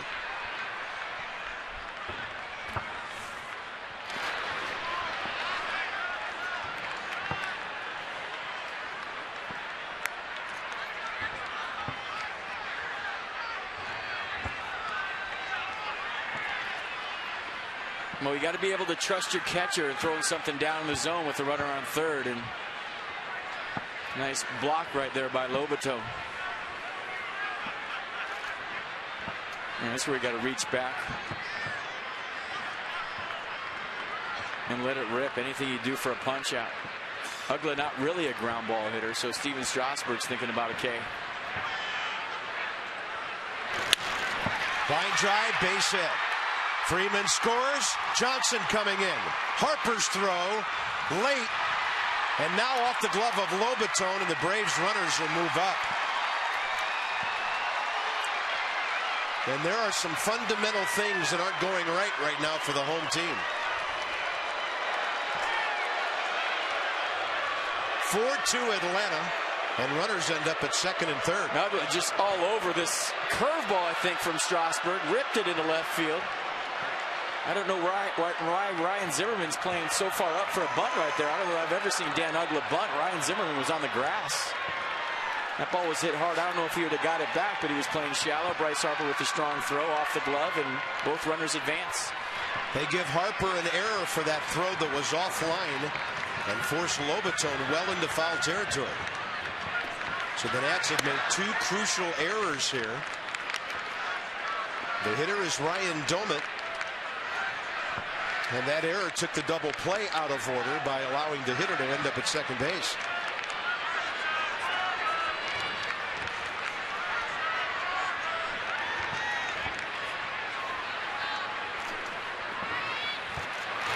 Fastball in there. 1-1 strike.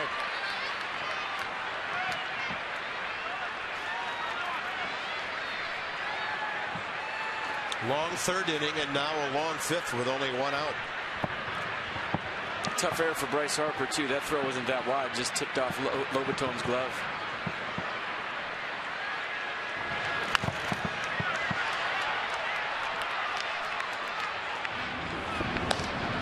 Aaron Barrett firing it up in the bullpen now.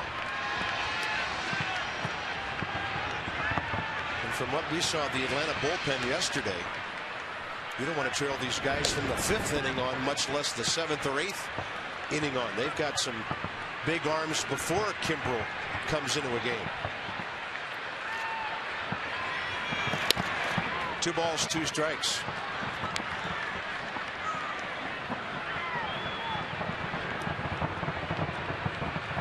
Some sort of fireworks display going off.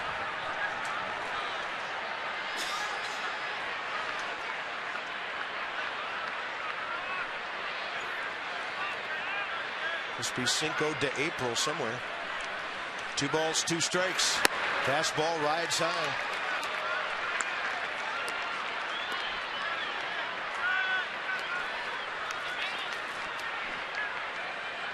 Cherry Blossom Festival. Fireworks nearby. Nothing says beautiful flowers on a tree like fireworks. Infield way in, 3-2. And that one got Ryan Doumit on its way out of the batter's box.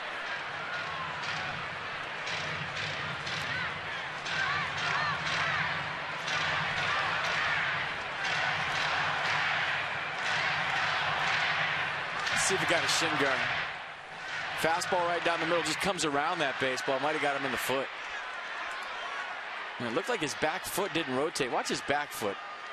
It kind of gets stuck right there. It doesn't rotate all the way, and that's why he went down. You see the mud in his cleats? Yeah. Hitters will tell you they want the batter's box a little gooey.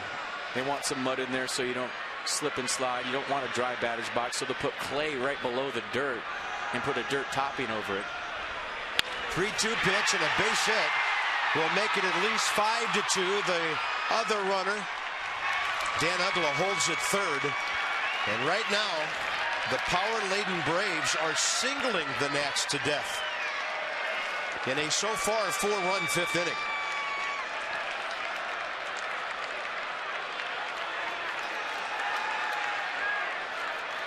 Man, that ball was hit hard, and I think that's going to do it for Steven Strasburg. Matt Williams out of the dugout. Going to go to his young rookie, Aaron Barrett. Well, nothing much went right after the error last inning led to 2 Atlanta runs. Strasburg comes out for the 5th. A 1-out walk, 4 consecutive hits. This call to the bullpen packaged by the UPS Store. One-stop shop for all your small business needs. We love logistics.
This copyrighted telecast is presented by authority of the Washington Nationals and may not be reproduced or retransmitted in any form.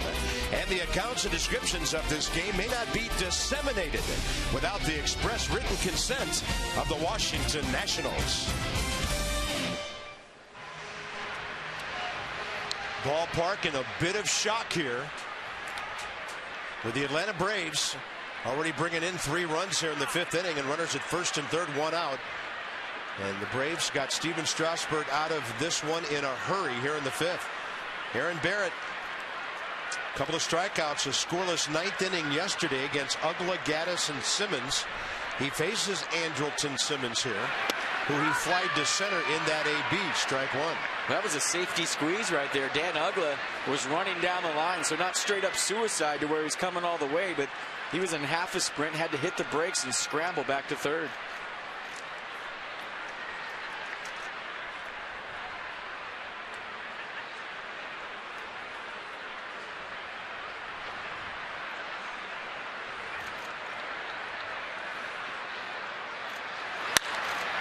And a fly ball, right center, span. Uggla will come home without a play. Nothing Denard could do from that distance, and now it's 6-2.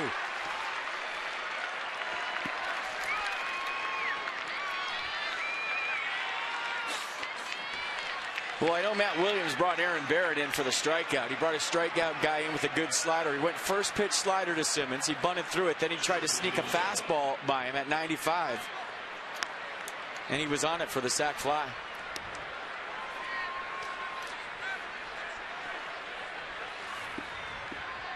Two outs, and one of the most damaging hits of the night was last inning when Julio Teheran singled to right to tie the game after the Zimmerman error.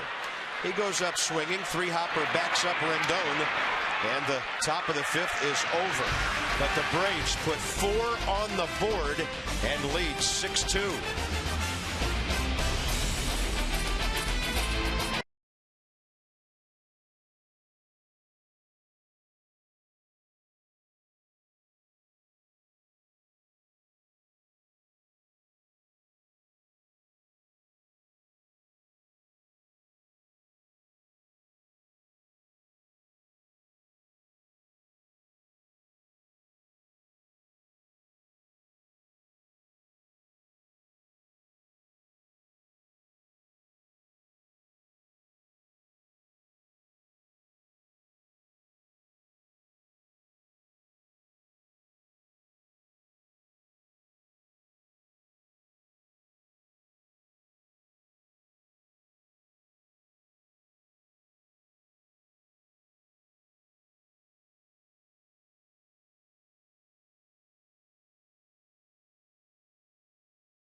Teddy won the season opening race yesterday with a bit of foolery and chicanery. Can he do it again? I don't know. I said he was going to go undefeated this year. 81-0, but Abe's always been the best closer. He's got good stuff. Rough Rider edged out by the land of Lincoln.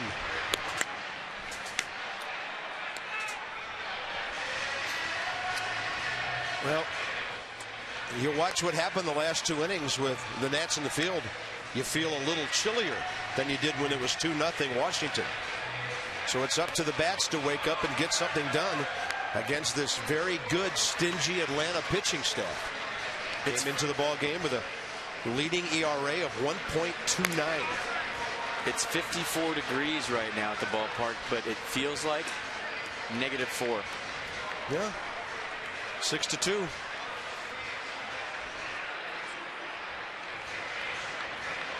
He just cannot give a team like Atlanta anything extra. Yeah, good teams take advantage of mistakes. We saw the Nats do it the whole 2012 season and a lot at the end of last year too. Jose Lobaton. It's going to be a long night for the bullpen.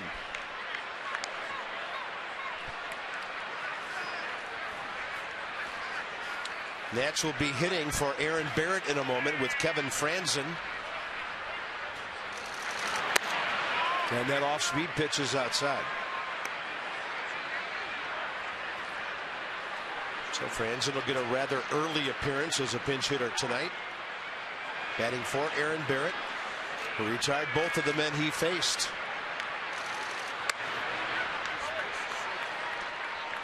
And I think tonight's another example, even though Steven did give up 4 hits in the 5th inning, it's another example of him pitching against the Atlanta ball club, deserving better than what he will end up getting for the night. That's Ross Detweiler.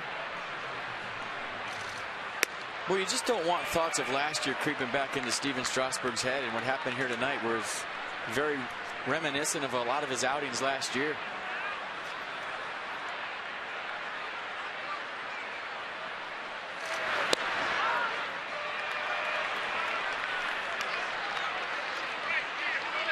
Mercedes-Benz will track this one. Tehran's been getting the outer half all night long, and he got that one too, but hey, give him credit. He's been able to hit his spots. That's a place where Steven Strasburg did not get a call against Freddie Freeman, the point we made last inning.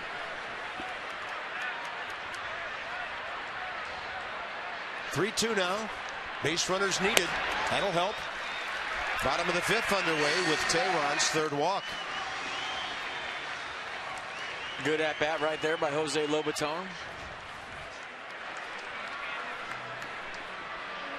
The Peanuts, folks, they kick off their 2014 home campaign on April 8th with a 7-game series at Fitzner Stadium in Woodbridge, Virginia. Giveaways include 2014 magnet schedules, team posters, Bob Carpenter's calendar, dollar hot dog, fireworks, and kids run the bases all weekend. For tickets to the Peanuts at the Fitz, call 703-590-2311. I'm going to have to hire a body double for all the stuff you have me involved in here. Good luck finding one of those. Just find a way to get you in every promo, partner. I'm heavily medicated tonight, so you are. That's why I'm doing all the promos. You're scuffling. That's all right. You caught the crud up in New York. Yeah, you can't spend 6 days in New York and not come back with something. Yeah.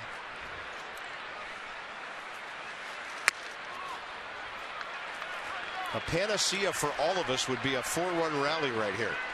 Kevin Franzen takes the count to 2-0. He's had 2 career at-bats against Julio Tehran with a base hit. I mean, I think, we're checking on it right now, it was a 3-2 changeup to Lobaton. With a 4-run lead as a pitcher, you're facing the 8-hole hitter. Yeah. I'm surprised he just didn't throw a fastball right down the middle and say, here it is, hit it. Now, I'm pretty sure it was a changeup, and usually those come back to haunt you. Time to get that line moving. And a 2-0 that Franzen pulls right behind Bob Henley.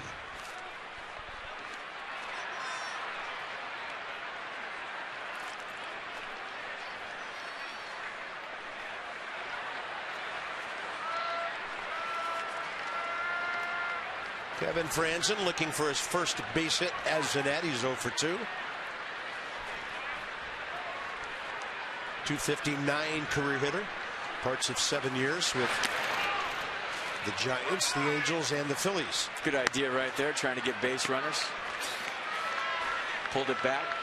3-1 count leverage. It's good baseball. He's thinking like a leadoff hitter. He knows his ball club needs base runners. And Tehran versus righties tonight, almost 80% fastball.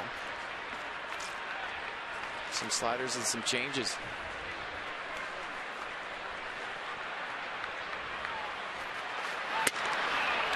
Some high heat. Well, 89 on the gun, but well placed. A bit up and in. Kevin couldn't get to it. Well, his fastball's been diminishing as the game goes on. He's down into the 80s now. He's been up to 93 at times. He's been sitting at 91 all night long. And you got to wonder if he's getting tired. Kevin Franzen checks in with a base hit. 2 on, nobody out, and that happens at the bottom of the order with Span, Harper, and Worth. The next 3. It's a good at bat off the bench. Got himself into a 3-1 count. Got his pitch swung through it. Then in 3-2. Lines a single into left. And 2 aboard here in the 5th for the Nats. And that's why Mike Rizzo signed Kevin Franzen, because he'll grind you out at bats. He'll do the little things to beat you and help you win ball games. Or in this case, come from behind. Here's Span. 0 for 1 with a walk, a steal, and a run scored.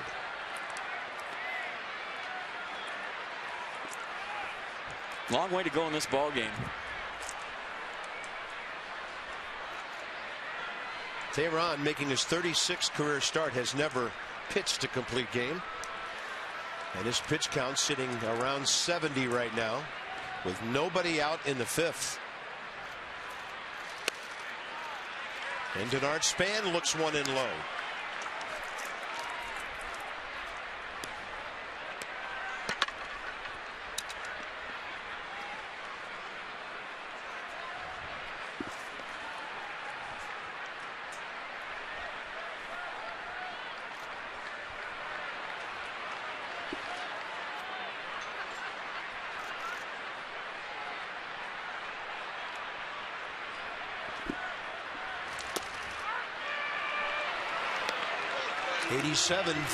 Down low in the zone for a strike. Well, maybe he's just adding, subtracting from his fastball right now, because he's going 92 to 87, or I should say 87 to 92, and it's usually 91 to 95.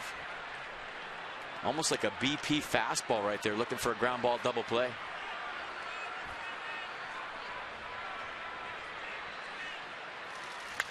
Denard Span deep down the line, near the pole, and to the right of it by about 15 feet when it hit off the facade. Thought he got him. And the reason I thought he got him is because he ran it out. If you know it's really going to be foul as a hitter, you stand at home plate, you don't even run. So this ball must have started fair and hooked foul. Span's wishing it fair, but with that angle, not even close.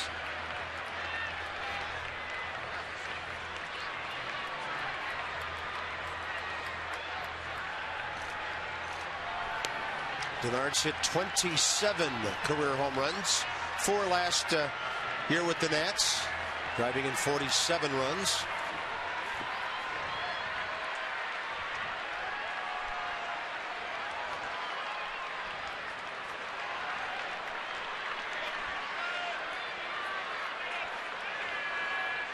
Like they did earlier in the game when he batted twice leading off an inning, they give him right center. And the count 1-2. 2 on, nobody out. Nationals down 6-2, bottom of the 5th. Right through the middle. Tehran finds it. He'll get 1 out. Over to third to Lobaton. Span aboard. Pretty good play right there by Julio Tehran. Comebacker hit pretty hard off the bat of Denard Span. Gets just enough glove on it, no panic. Anytime you see a pitcher reach for a ball that you just bobbled and throw it to second base, both dugouts are thinking that ball might go into center field. Good throw right there by Tehran. 1-6 on the fielder's choice. And we're all waiting for Bryce Harper to break out.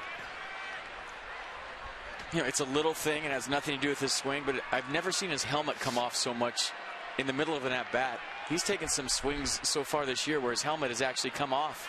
Usually that's on the bases.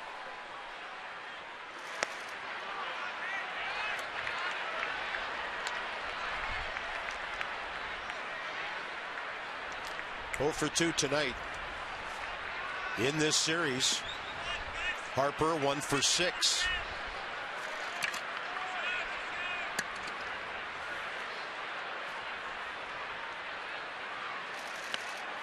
Tehran tried to come back to over the breaking ball, and it stayed out there, 2-0. His timing has been off, and he's still searching. And he's a guy that carry a ball club for a month when he gets hot. But I'm just going to tell you, by those first 2 takes, a little different approach. He looks more relaxed, more calm, not really jumpy like I've seen him so far this year. Sometimes you could tell a lot when a guy doesn't swing versus when he does.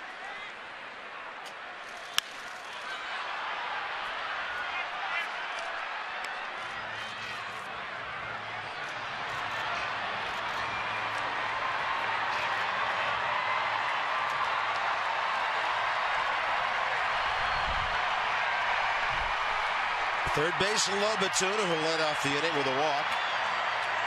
Kevin Franzen a pinch single. He was forced on the ground ball by Span.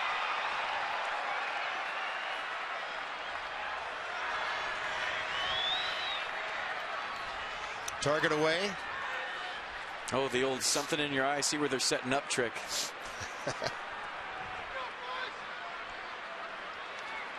I think Derek Jeter invented that one. I've seen guys do that. I get something in my eye, and then you look exactly where the catcher was setting up. I'm not saying he's doing that, but I've seen guys do it.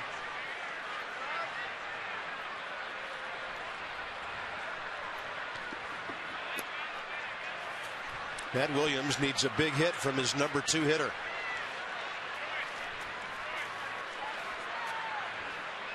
Jim Joyce can ask him if he's okay. Do I need to get the trainer out here right now? That's what he's asking him. Lee Kuntz on the top step. He'll come out. He's waving the trainer out.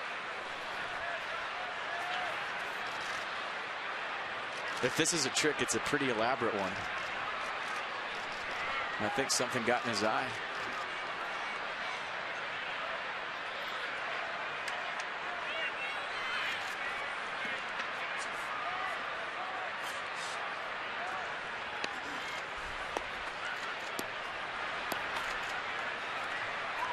Contact? He's what contact.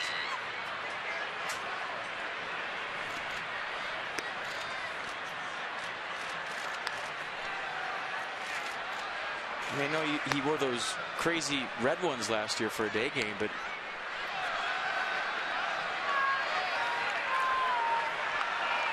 I could see Bryce with glasses on the other day. I did wonder if he's wearing contacts these days.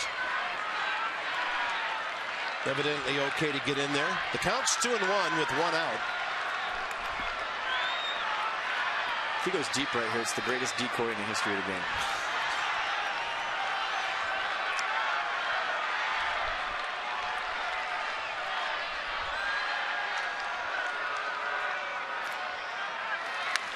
And Harper will kill it to center, right at B.J. Upton.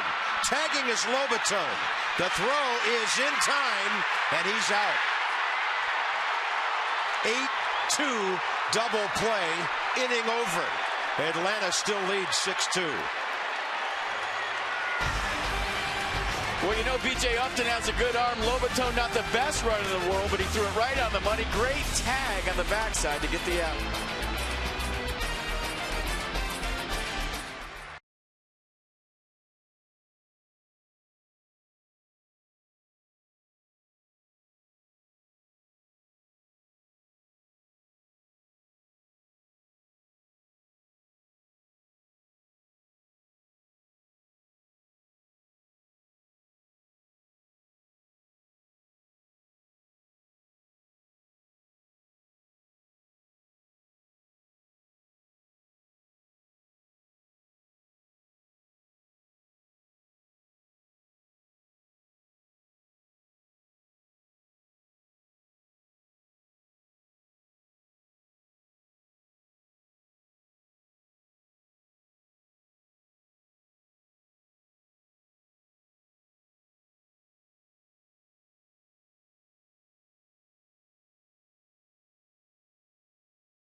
Braves on top 6-2. After engineering an 8-2 double play, Anthony Rendon will move over to third base now. Danny Espinosa into the ball game to play second. And the new pitcher will be Ross Detweiler. And Detweiler out of the bullpen with the big mustache. And you see his numbers on the air in one game. Pitched a couple of scoreless innings, 1 walk, 1 strikeout. Fastball was 93 the other day in New York against the Mets. Got a curveball and a changeup to go with it. Frank Zimmerman was due to bat third in the bottom of the 6th. So you would think that Danny Espinosa will be now the number 5 hitter. We'll wait until they post it on the scoreboard and see how everything lines up.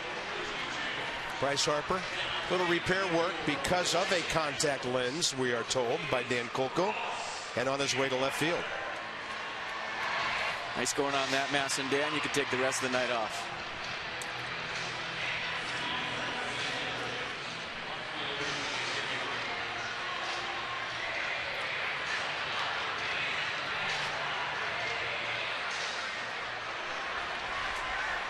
So for the Braves, it'll be the top of the 6th inning and the top of the order against Ross Detweiler.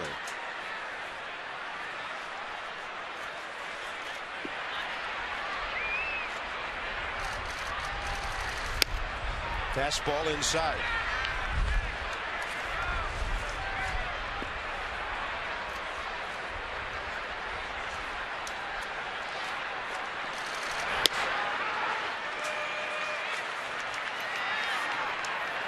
Check out Jason Hayward and how he has his top hand on the bat kind of in his fingertips. And then right before he swings, he grips it normal.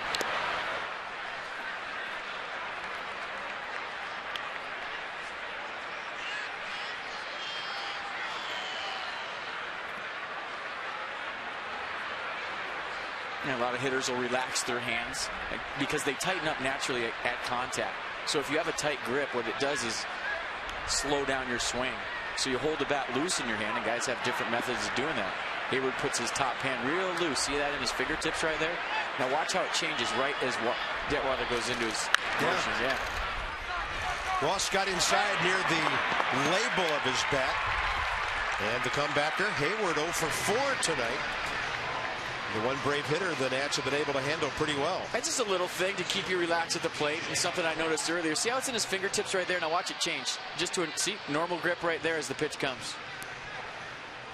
So if you have the normal grip early, you know, maybe your arms are tense and your swing is slower. Obviously the result's not what Hayward wanted on that swing, but just an example for you younger hitters at home. Hold that bat loose.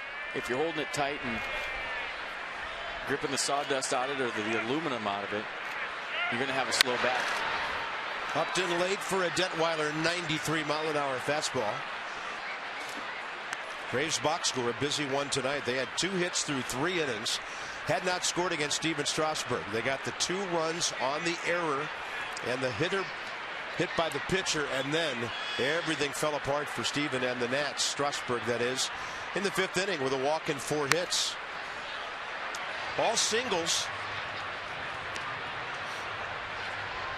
3 of them well hit. 1 was a flare off the bat of Chris Johnson that fell in front of Denard Span.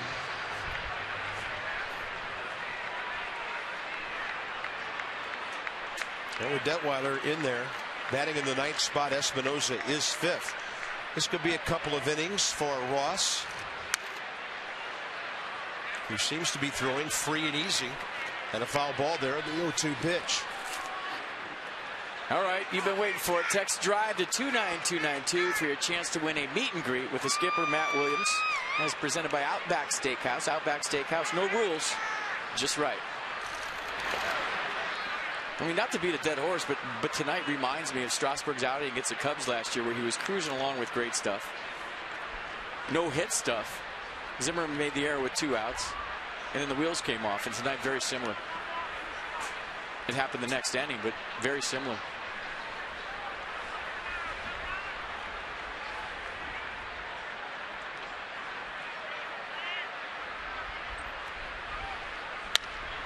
On a pitch away. Upton goes up and hooks it. Out into left center. Looked like a changeup from Detweiler, sitting there at 86. So Upton, BJ with 2 hits. Justin has 2 hits. And the brothers have come alive tonight. They came into this game a combined 2 for 31 on the season. Freddie Freeman walked 3 times against Steven Strasburg.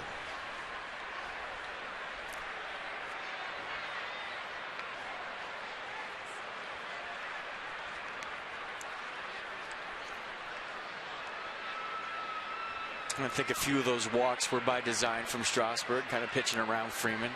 Maybe circled him to be the guy that's not going to beat me. It worked twice.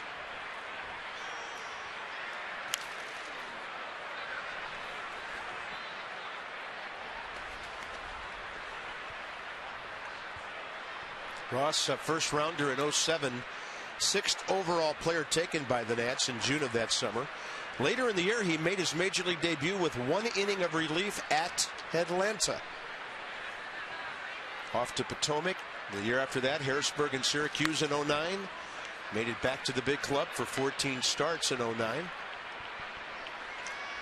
And in 2012, pitched the 2 biggest games in Nats history, I think.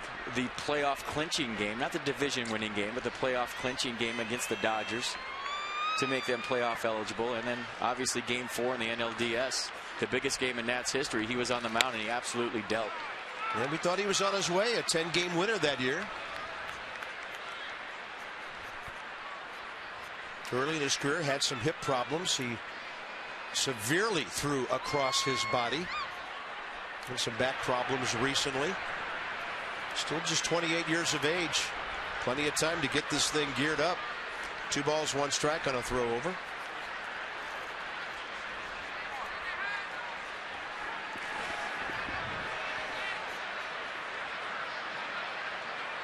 He's a big routine guy. You remember how in 2012 he said he wanted to start because he likes to be in a routine. He knows when he's pitching every 5th day. And I think the bullpen is going to be a little bit of a challenge for him early on, to where you can have your routine all you want before the game with your workout once you get done in batting practice, but obviously you never know when you're going in.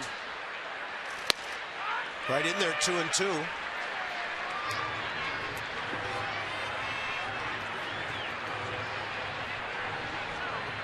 I always thought it would be a lot easier to go from a bullpen guy to a starting pitcher versus the other way around.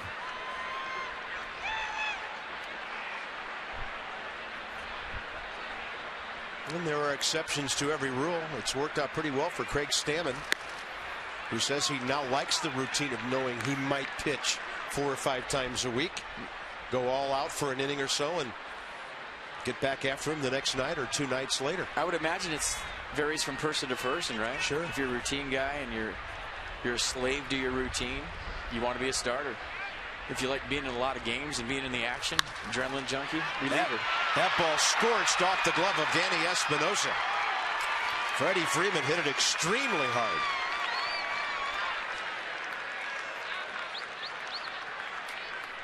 Well, let's see how they score that one. The ball's hit hard. Danny Espinosa got caught in between hop because he really had no other choice.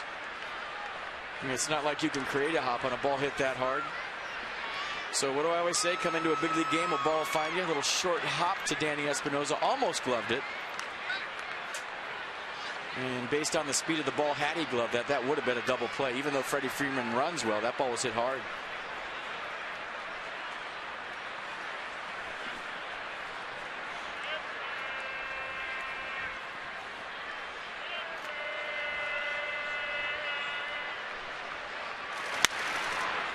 And the fastball hit off to the right side by Chris Johnson.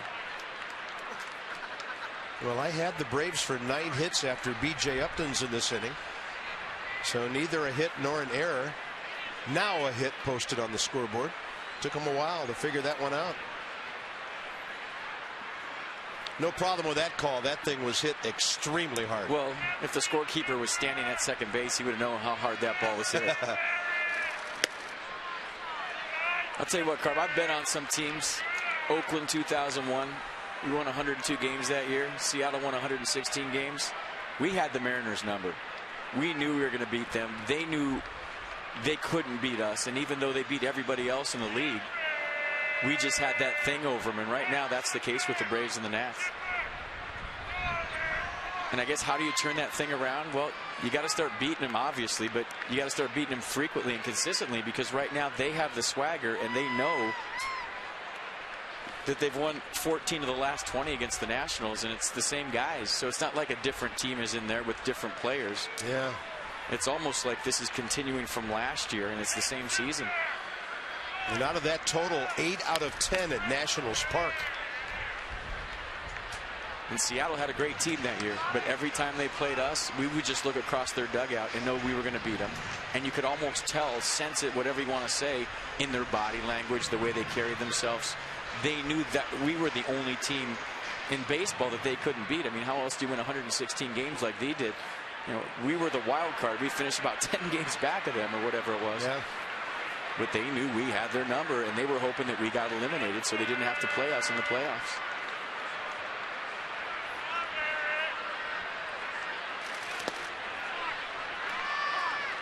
Two balls and 2 strikes.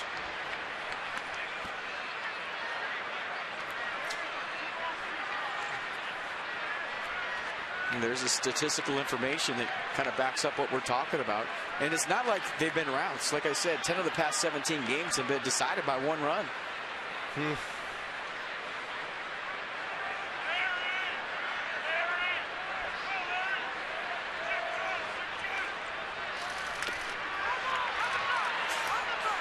That ball just fouled.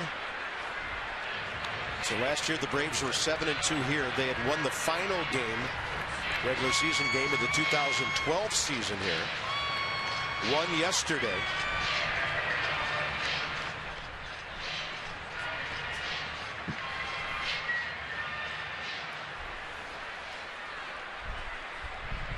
And Detweiler working slowly here in the top of the 6th inning. 2 on, 1 out.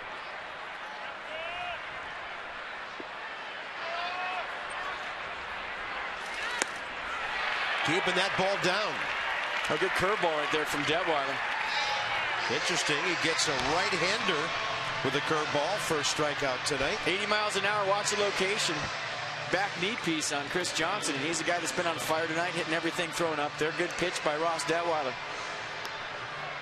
Bat gone before the curveball got there. Yeah. That's a guy that threw a fastball 85% of the time last year as a starter. Going with number 2, gets the strikeout.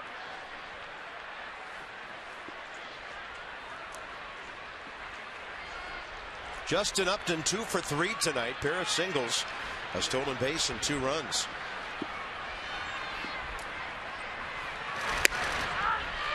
.94 right in there.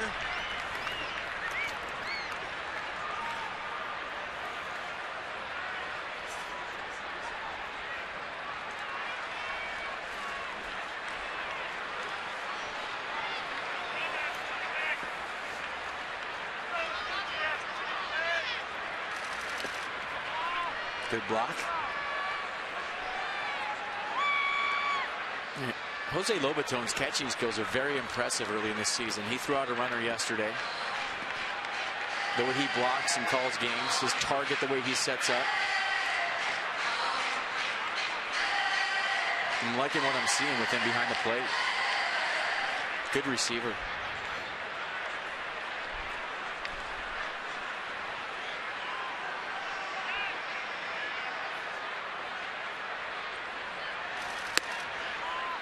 And the fastball away. 2 balls and a strike.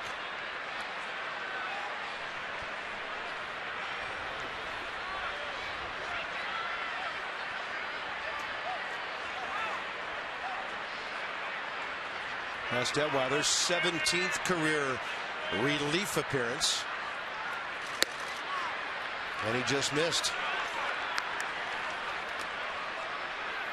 Actually 18th. Ross did have 2 scoreless innings in relief of Tanner Roark in the 8-2 win Thursday at New York.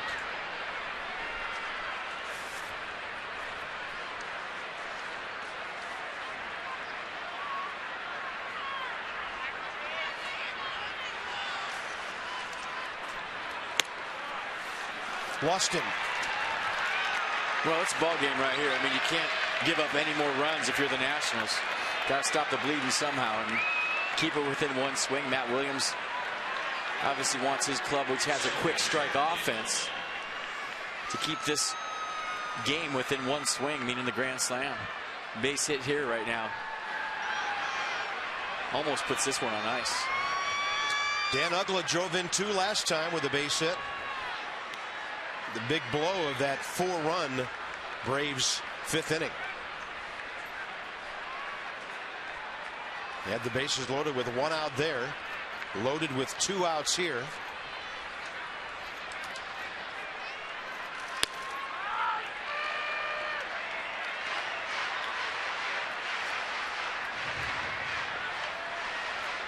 Yeah, getting out right here, you still got some wiggle room in this ball game, at least for a few innings before Kimbrel comes in. But with a 4-run lead, you don't know if he is coming in.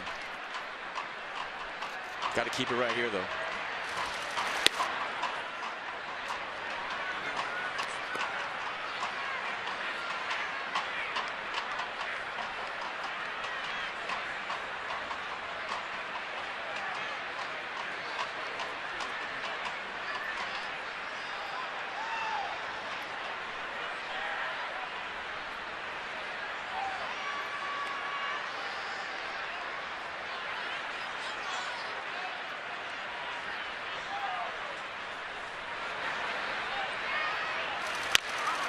And a chopper third base way. Zimmerman can go right to the bag. Inning over. Pardon me, Rendon right to the bag. So it'll be Worth, LaRoche, and Espinosa straight ahead.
Detweiler gets out of it. The Nats have 4 frames left.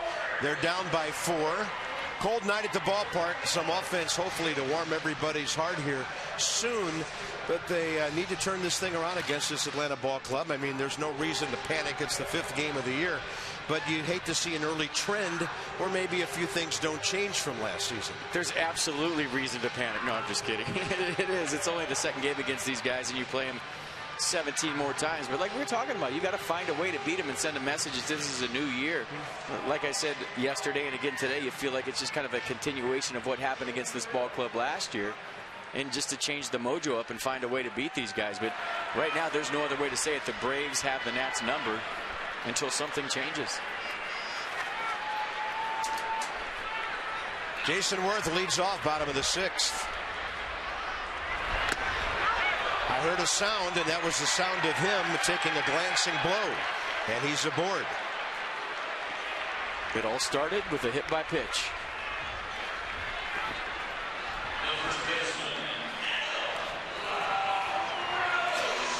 Hey, just heard a couple of sounds right here. Let's see where it got him. Now, if you're going to get hit, that's the way to get hit. I even think he's got a little tricep guard up there underneath his shirt, so Nats need base runners. Leadoff man on. Adam LaRoche, 2-run homer and a walk tonight.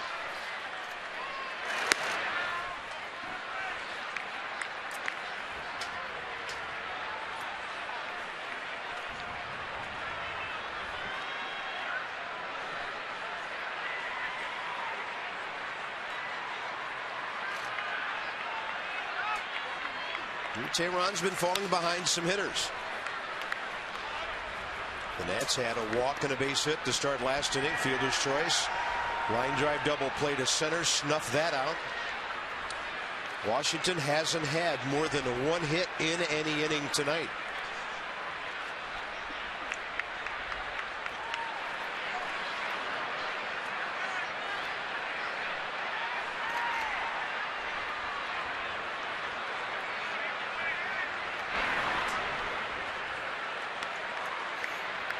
Don't think Jason Worth will be stealing down by 4 runs in the bottom of the 6th.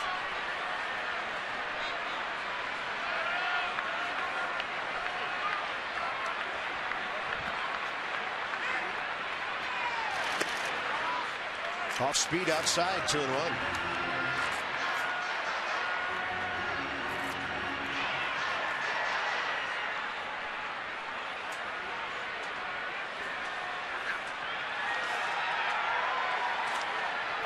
LaRoche already on base in this series 3 times.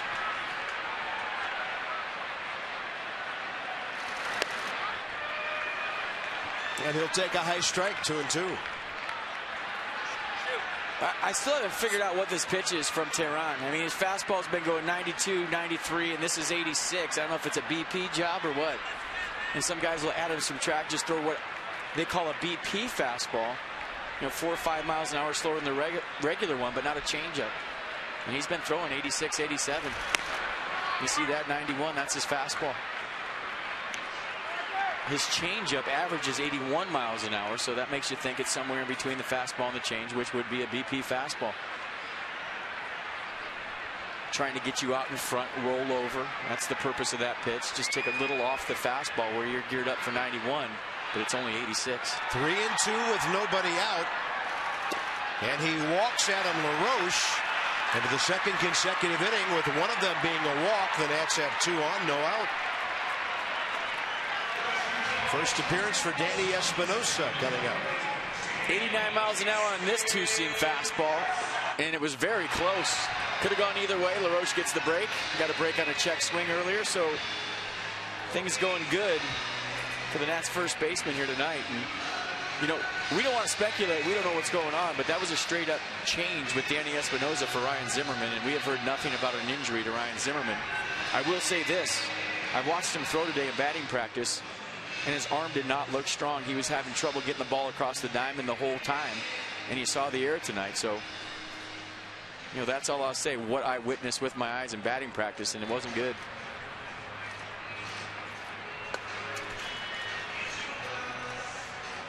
Danny Espinosa, great ball game in New York a couple of days with a pair of doubles.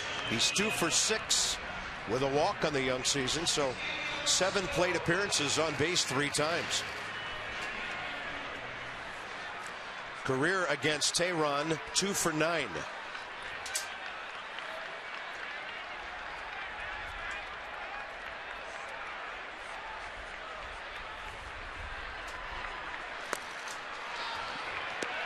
'88.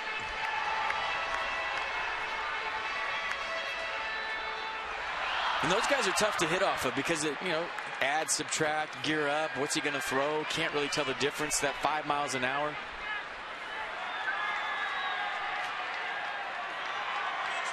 And plus, he's locating it, too. It's not like he's just throwing it right down the middle.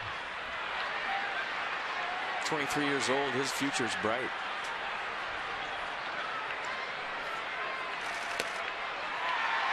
And a good take by Danny to get the count back even, 1-1.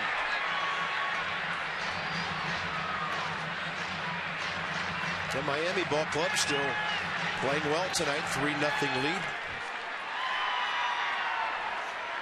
8th inning. They're trying to go 5-1. Braves have won 3 in a row. The Nats, like Atlanta, 3-1. And that's outside, ball 2. The door is ajar a little bit here in the 6th inning. No hits this inning yet. A hit, batter, and a walk. The only hits, the LaRoche 2-run homer first inning after Span's walk. Desmond leadoff single in the 2nd. Kevin Franzen pinch hit single, 5th inning.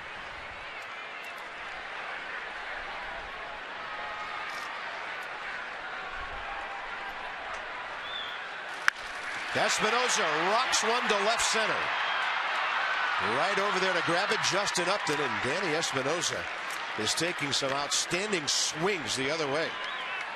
Good approach, good at bat, no result. Yeah, take what the game gives you. Teheran in that sequence, everything away to Espinosa. Very calm, relaxed swing. We've been talking about it since spring training. That ball's off the plate away. Eyes light up, that's what he's looking to do. Very calm, relaxed swing. Not a whole lot of body movement. The head's bent still. Well, the results will come if he takes any more ABs like this. I'll tell you what, in June or July when it's warm here, that ball is going to go all the way to the wall. Cold, windy night. Ball's not really traveling. Minus the little Roche home run early when it was still warm. Well, warmer. And a big spot for Ian Desmond, who's 1 for 2.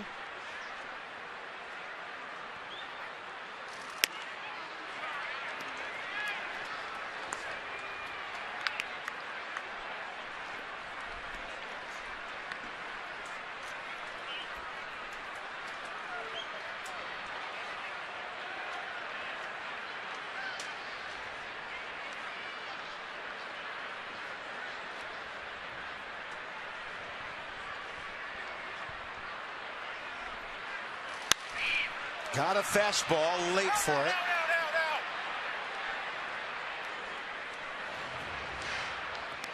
Yeah, got a center cut heater, 1-0 right down the middle. He wants that one back for sure.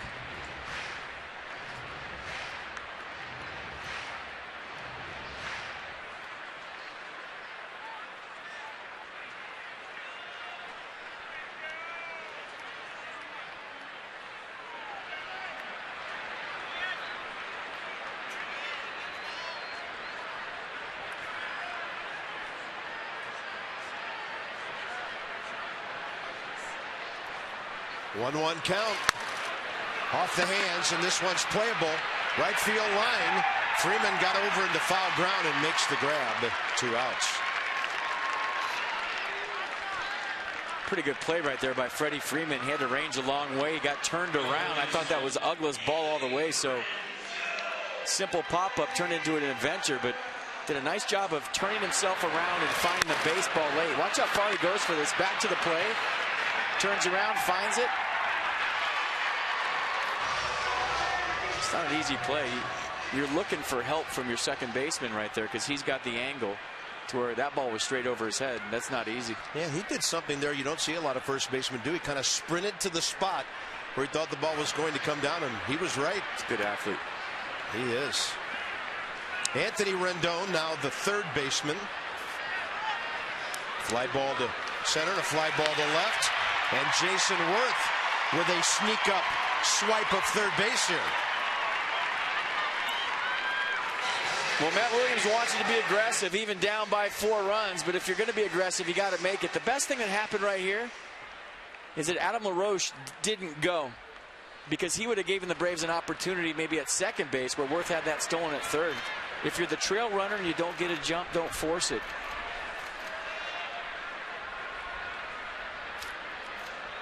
Well, we'll see if that takes maybe a pitch in the dirt away from Teheran, and he gives Rendon something to drive here. He gets that one to the outer edge, 87. As you mentioned, just subtracting a little bit, and it seems like when he does, he gets a lot of movement on that pitch. He does.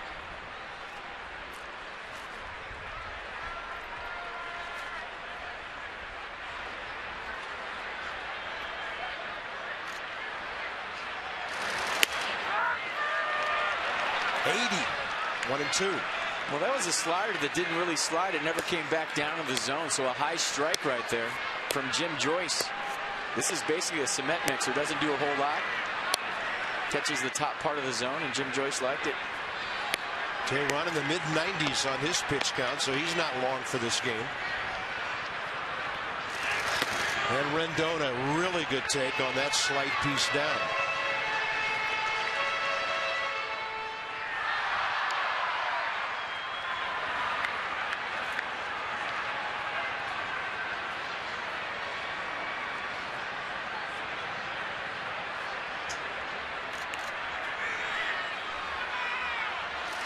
Fastball blows him away. The Nats have stranded 5 runners and 14 in this series so far.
Crowd going early with a 2-run upper deck job. Freddie Freeman's been on base all 4 times tonight. 3 walks and a single. Steven Strasburg was cruising along with some of the best stuff we've seen. The slider was great. Curveball, changeup good. Fastball crackling at 96. Then all of a sudden, in the 5th inning, the wheels came off. Walked Freddie Freeman to start the inning.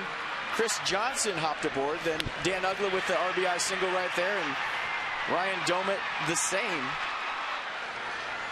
Matt Williams came out and got his big right-hander, but after what looked like he was going to cruise tonight, turned south in a hurry. Nats, meanwhile, have only managed 3 hits in 6 innings. Ross Detweiler coming off a 29-pitch, scoreless 6 when he gave up 2 hits and a walk. Faces Ryan Domit, and then Andrelton Simmons, and the Braves should be hitting for Julio Teheran, who's at 97 pitches in 6 innings.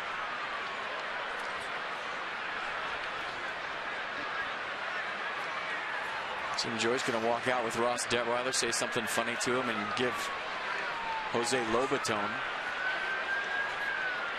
a chance to check himself to see if he's okay. That was a direct hit, square. He's got the old school mask too, not the hockey mask, right in the chin. You see the ricochet with the Expo. And I've never had that happen, but it cannot feel good.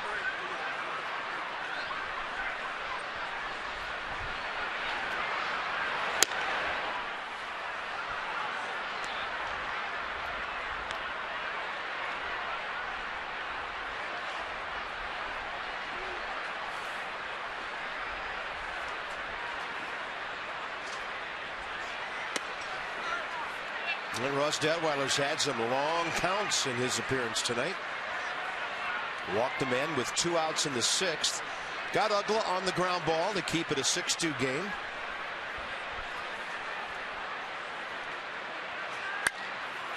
And pops up Ryan Domit. Adam LaRoche into foul ground for the first out. I know I have this on my phone. Do you? The MLB.com app. Fans follow every Nationals game with MLB.com app. That on your favorite mobile phone or tablet. You can put it on your Windows Phone 8 if you want. Give live look-ins, instant replays, scores, stats, audio, free MLB.com game of the day, and more. Download on the App Store or visit Nationals.com today. With 1 out in the 7th, Julio Teheran does come out on deck after Andrelton Simmons.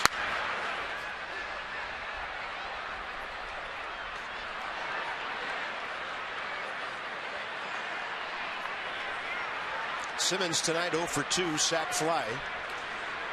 1 for 6 in the series with a base hit yesterday.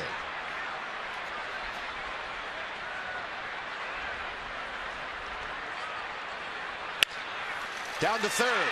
Rendon couldn't get it to the backhand side. And Simmons will dig for a couple as Bryce Harper slides into the barrier to block that ball from going deep into the corner.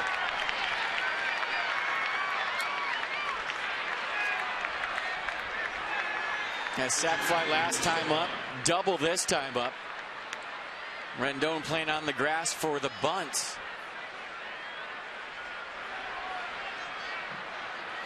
And a good effort by Anthony, but a better swing by Andrelton Simmons.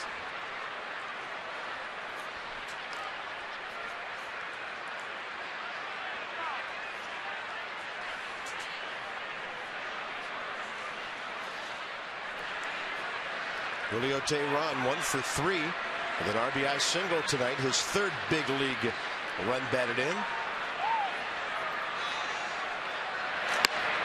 And a Detwiler fastball in there.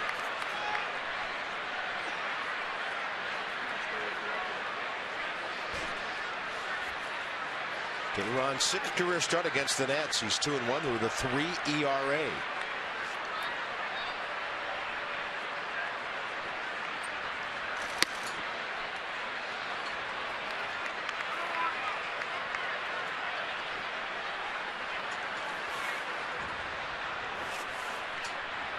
About right. 80% fastball. We've seen it higher, haven't we? Absolutely.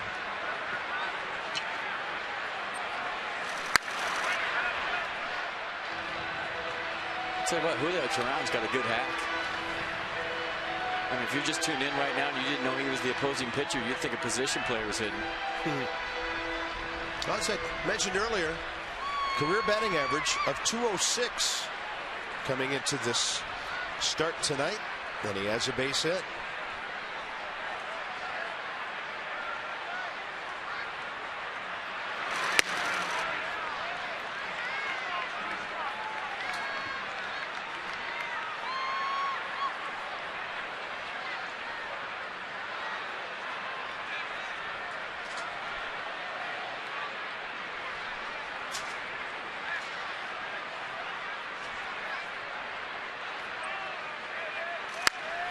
Base hit right field. Worth playing extremely shallow. And now the runner comes way down the line. Almost as if he was going to try to score. Simmons came about 50 feet toward home plate. Kind of did some stutter steps and eventually went back. Well, it was a smart play by Simmons to draw a throw from Jason Worth, and the bat was laying right in the first baseline, and Worth's hop from the throw almost hits the bat. Another good swing by Julio Teheran, who might be used as a pinch hitter sometimes. He's got such a good hack. But watch the throw almost hit the bat. The bat was laying right there in the first baseline. That throw hits the bat, ricochets anywhere. It's a run for the Braves. So credit Simmons for deking Worth into a throw, but he did come far down the line. Worth had to throw it. Laying the bat there, is that an accident or maybe by design? No. Nobody's that smart when you get a hit. You just want to get to first. Here, I'm going to lay it where I think the ball might bounce. No shot. There's a broken bat, it sounded like, on Hayward. Teheran 2 for 4 tonight.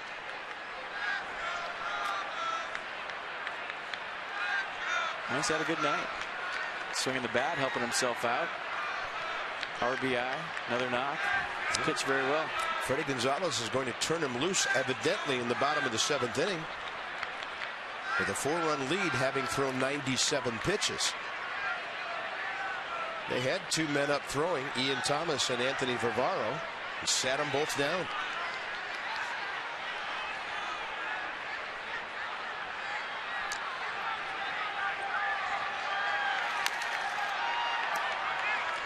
And 0-2 on Hayward, who's 0 for 4 tonight. 0 for 5 in the series. Hit by a pitch, 2 walks in the game yesterday.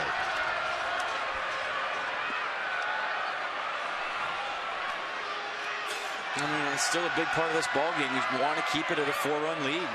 You have to stop the bleeding. You can't let another run score.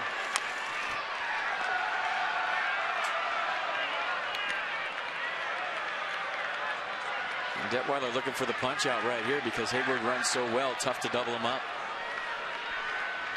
Braves have 12 hits tonight, and 10 of them are singles. A couple of doubles. And Jerry Blevins.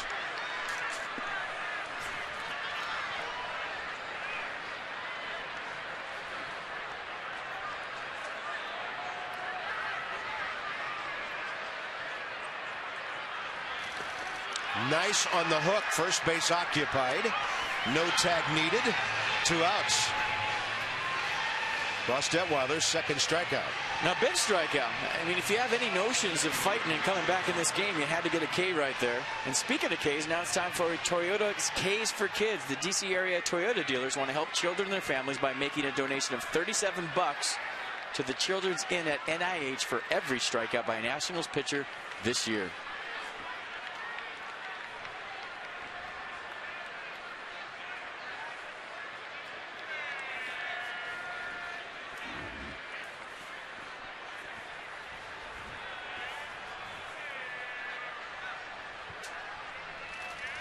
Detweiler with a good fastball to B.J. Upton. He's 2 for 4 tonight. Pair of strikeouts, a double, a single.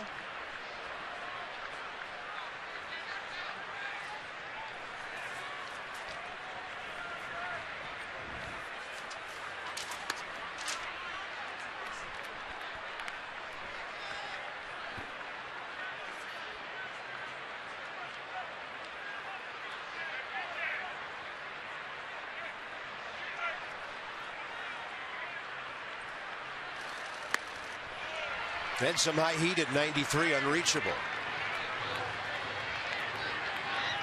Maybe throw one a little bit higher right here and see if he'll chase. Last thing you want to do is speed up his bat with off speed after the late swing on the 93-mile-an-hour fastball.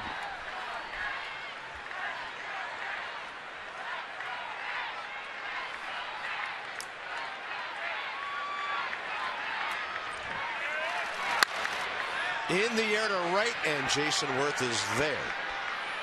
Well, it takes a while for Ross Detweiler. A lot of pitches, high 40s, but he pitches 2 scoreless, 6/7.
Park during the 7th inning stretch. 6-2 Braves. It'll be 8-9-1 coming up. And our Volkswagen moment in history. April 5th, 2006. We were absolutely freezing at Shea Stadium. Ryan Zimmerman hit his first major league home run off Billy Wagner in the 9th inning. Wagner gets a blown save. Look at that baby fly off the facing of the upper deck. And then with a ski mask on, Jose Guillen would hit a home run in extra innings to win that one for the Nats. So for Ryan Zimmerman, the first ever. I mean, it was some kind of cold in New York that night. It chills my bones just to think about it. And by the way, that was 179 home runs ago for Ryan Zimmerman. Julio Teheran right under 70% with the heater. He'll throw 3 pitches in this inning to reach 100. Throws 3 pitches with his heater alone. One in the low 80s, one in the low 90s, and one in the mid 90s.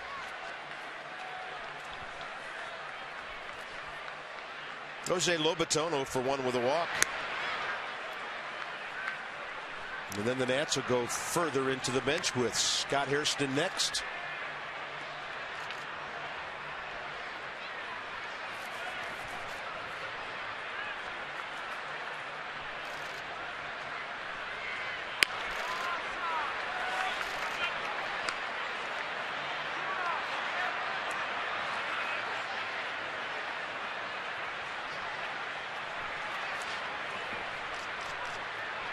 And a 2-0.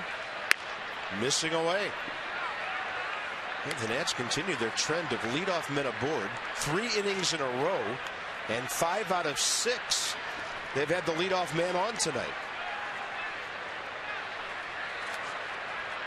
Well, if it's a 4-pitch walk, you would think Freddie Gonzalez is going to go get him. Kind of looking down into the dugout, wondering if maybe. And there's Ian Thomas, a lefty, ready. He was up earlier, so not many tosses to get ready. The Nats would get a runner here. Might Matt Williams switch off to Nate McLouth? We'll see. That's on the corner. And the count to Lobaton goes full.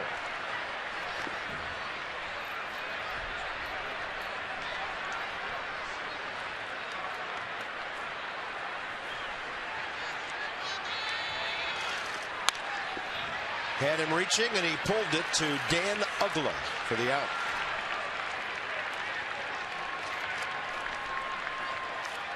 And it will be Hairston.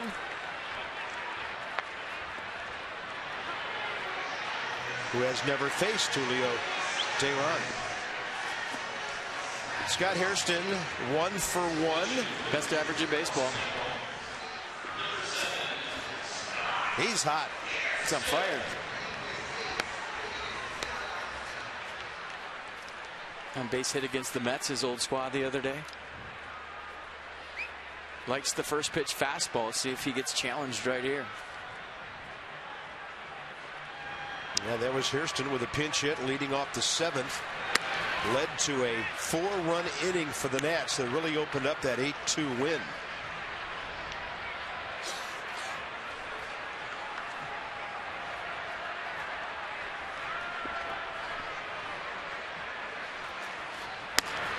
(2-0).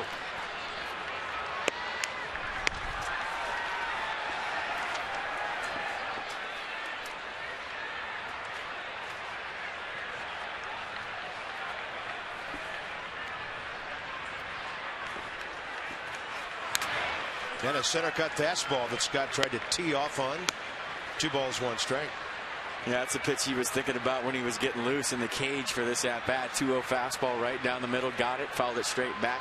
Pretty good swing.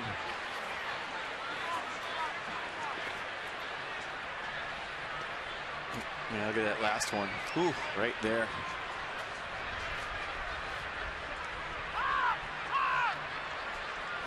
Time given and time shouted by Jim Joyce. Almost as loud as his strike call. Yeah, 27th year veteran Jim Joyce. Almost pulled something right there calling time. He was getting out of dodge. Hey, umpires don't like to hang around in case a fastball comes in there. He went Enrico Palazzo moonwalk timeout right there. I've seen umpires regret not getting out of there before the pitcher went ahead and continued.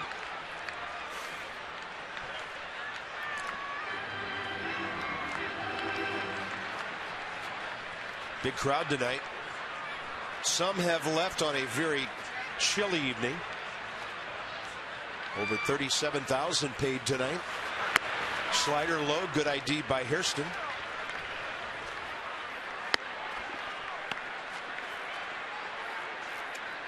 Denard Span next here in the bottom of the seventh inning.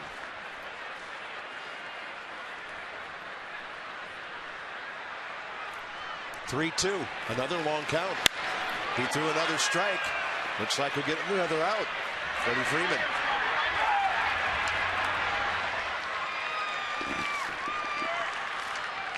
It's not too late. It really isn't to become a 2014 Nats season plan holder. Great plans still available for purchase. Get the lowest prices. Exclusive season plan holder benefits. Purchase your plan. You should put this on speed dial right now, everybody. 202-675-6287 or go to nationals.com for details. I know it's on my speed dial, and I just call them to harass them every day and hang up. Get some tickets. Let's go. Denard Span 0 for 2 with a walk.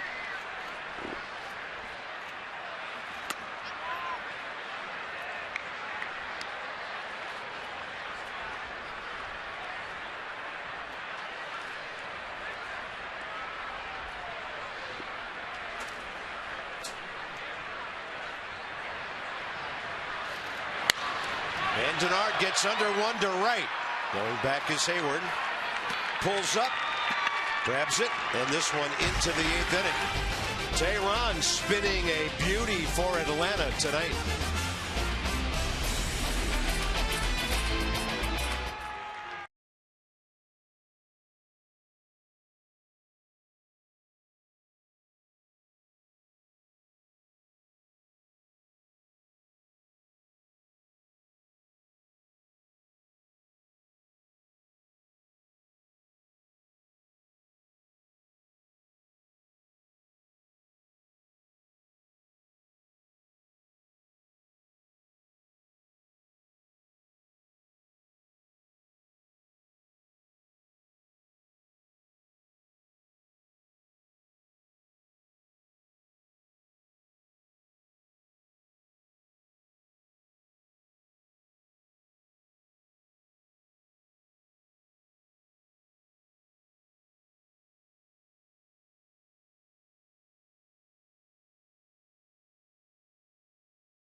Braves.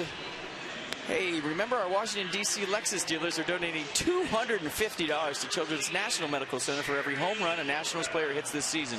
So Bryce Harper, Jason Worth, Bob Carpenter and company, keep them coming. It's for a wonderful cause. Lexus, the pursuit of perfection.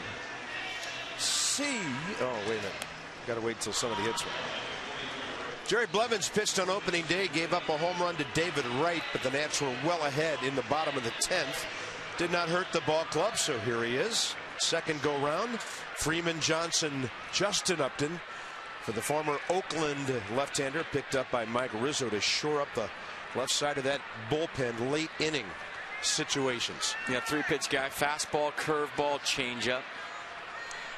Fastball averages 89 miles an hour.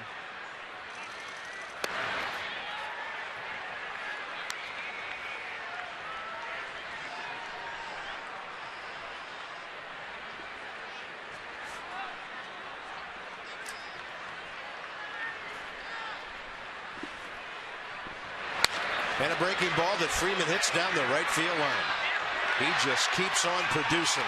On base for the 5th time tonight with 3 walks and now 2 hits. Freddie Freeman. He is 7 for 15. And he's been on base 6 other times in his first 5 games. Well, I think he sat on the curveball from Blevins. He knew he was going to get one. Jerry Blevins throws it 32% of the time, and look at the swing. I mean, almost a one-handed swing. Watch how soon his top hand comes off because he has to extend to that ball. I mean, the hand's off. Almost like the vibration of the bat knocked his top hand off. But like you said, 5th time on base, single, double, 3 walks.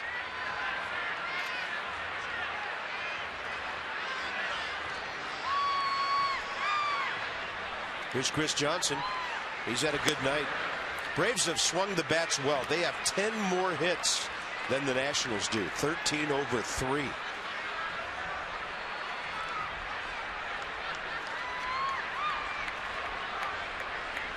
Even their pitcher has a 2-for-4 night. Justin Upton 2 for 3 with a walk waiting.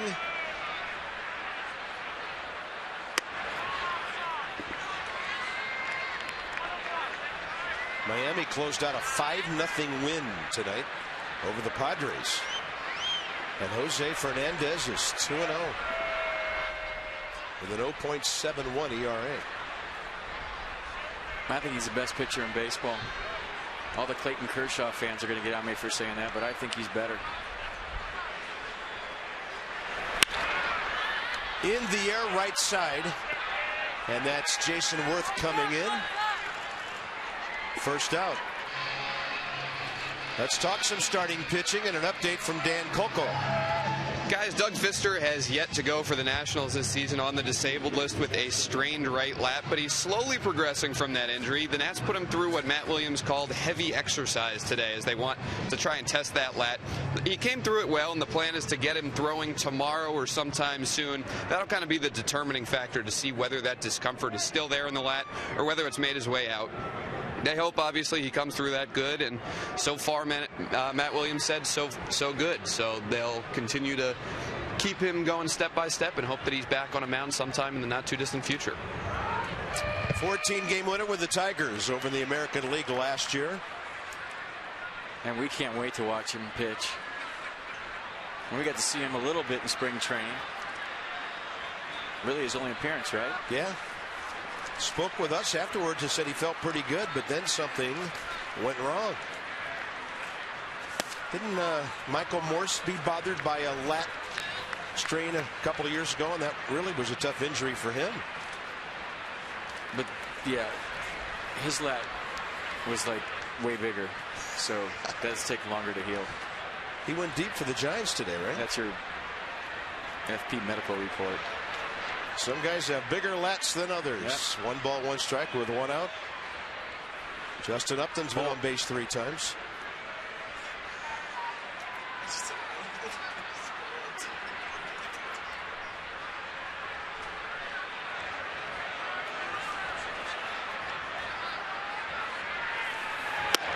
Inside, 2-1.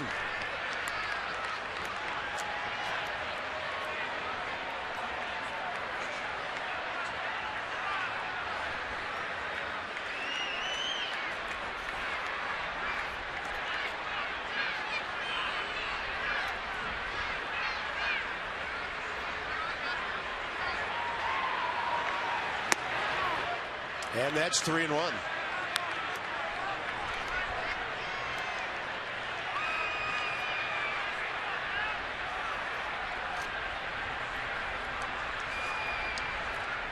Taylor Jordan, left-hander Alex Wood tomorrow. Day off Monday, then the hot Marlins coming in. So this is Saturday. The Nats could see Jose Fernandez Thursday. Fastball in there, 3-2. We could have a Strasburg-Fernandez matchup on getaway day. That would be fun.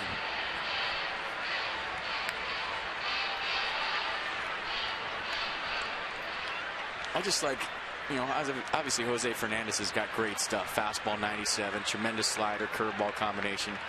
But I just love the passion he has for the game and how much fun he has playing baseball.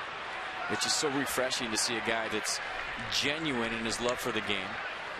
And when you know his story about how he tried to become a defect from Cuba 4 times, and on the 4th time his mom actually fell out of the craft that they were coming over in, and he jumped in the water just to save a person, and he found out it was his mom once he got out there. It's just a great story, and you see him on the top step of the dugout cheering all the time. And You know, I'm a big fan of anybody that loves the game of baseball, and it's especially nice to see a player that's able to enjoy it like he does. But I guess if you throw 97 miles an hour, the game can be fun, right? It should be.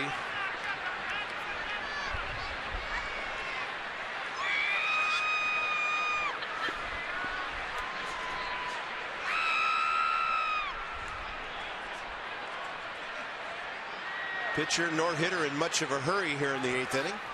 And a 3-2 with 1 out.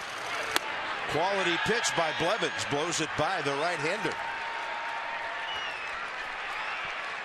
2 outs with Dan Uggla coming in. It's the fastball underneath his hands right here. You see the sequence, everything on the inner half. Challenged him, and it looked like Upton was trying to hit this one off the Capitol building. Cutter? Yeah, a little cut to that right there, right underneath his hands. Not taking anything out of his swing with 2 strikes. Dan Uggla 2 for 8 in this series and a 2-run single back in the 5th inning. Huge tonight.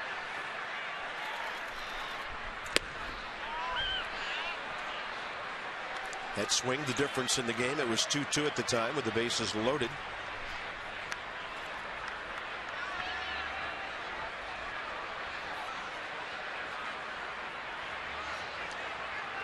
So everybody in the division has won today. Mets at home, Phillies in Chicago, and the Marlins at home. Braves lead the Nats here 6-2.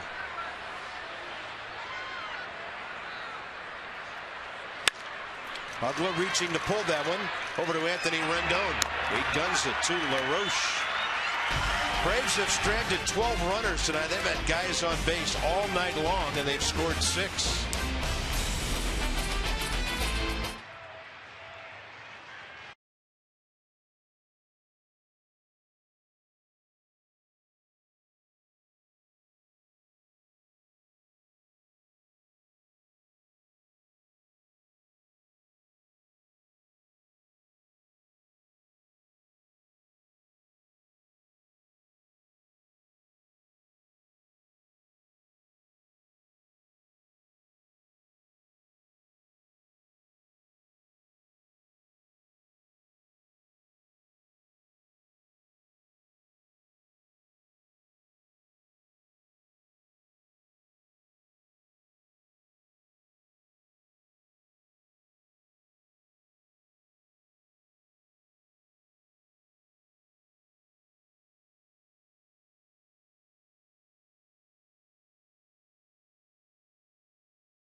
Brought to you by PNC Bank, for the achiever in you. And by visitannapolis.org. Find it here. That's a Exmo of hitting the high note with Screech from an inning ago. And we're going to the bottom of the 8th with Harper, Worth, and LaRoche for Washington. Those are our Freight Rail Works do-ups. Bryce tonight 0 for 3. Worth 0 for 2, hit by a pitch. Adam LaRoche been on base 3 times. 2 walks after his first inning 2-run homer. And the left-hander is Ian Thomas. Yeah, just 1 appearance on the year for Thomas. 3 pitches, fastball, curveball change. Fastball averages 90 miles an hour. He throws the curveball a lot, so Bryce probably going to see some curveballs right here. He throws it 43% of the time. And Thomas, by the way, from Norfolk, Virginia, lives in Virginia Beach. He'll face Bryce Harper here.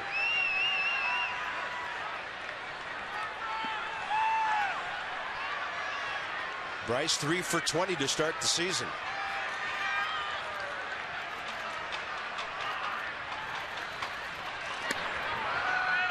Lynn Thomas, a rookie, 39 games, 13 starts at AA Mississippi last year. He went to Kellum High School in Virginia Beach and went to VCU.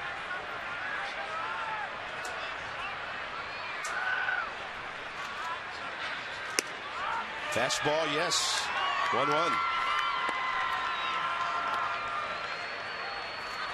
Bryce hit the ball hard to center field this last time up. Low line drive right to B.J. Upton.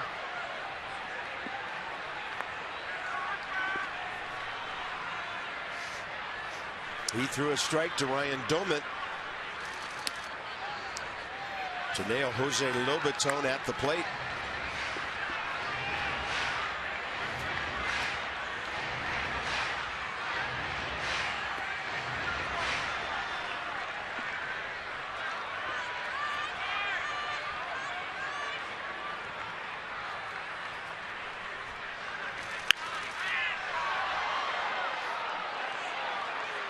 You see that a lot the first 5 games of the season. Bryce Harper in a hitting count and the fastball going over the third base dugout. And what does that mean? Just like Matt Williams said, his timing is just a little bit off. And how do you get your timing right? I mean, you can do all the drills you want, take all the batting practice you want, but it's got to happen in the course of an at-bat. To where you finally say, oh, that's how early I got to get my foot down. That's how early I got to start. Because invariably you get lost when you're struggling. And you start getting in between to where I don't know when to start my swing, when do I start my stride, when do I go back. That didn't work, this doesn't work, and that bat didn't work, and I don't like the helmet either.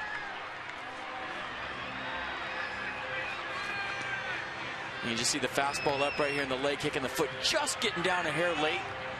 So when the foot gets down a hair late, what do? You got to fly open with your front side to compensate, to somehow get that bat to the baseball. And that's been the problem so far for Harper, and trust me, he'll figure it out. Hitters can hit. It's that simple. Just a matter of time.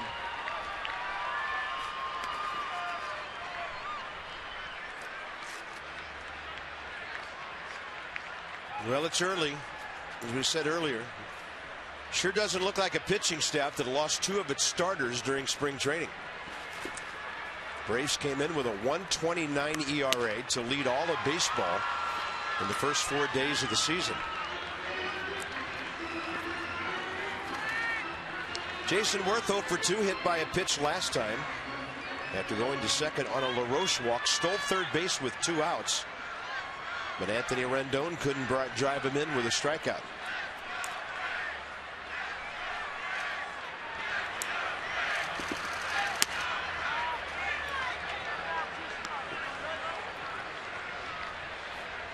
Now, Fangraphs says that Thomas's fastball average is 90. That one was 94.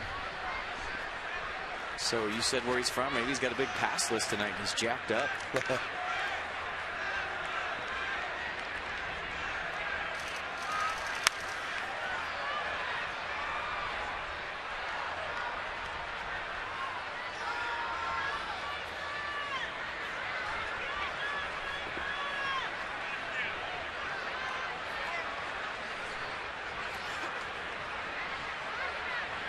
That's just 3 hits all night. Last one by Kevin Franz in the pinch hitter in the 5th.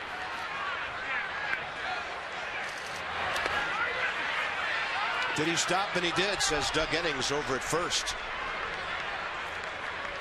Takes a strong man to stop a swing that late. And check it out from the side. Did he go? Nope.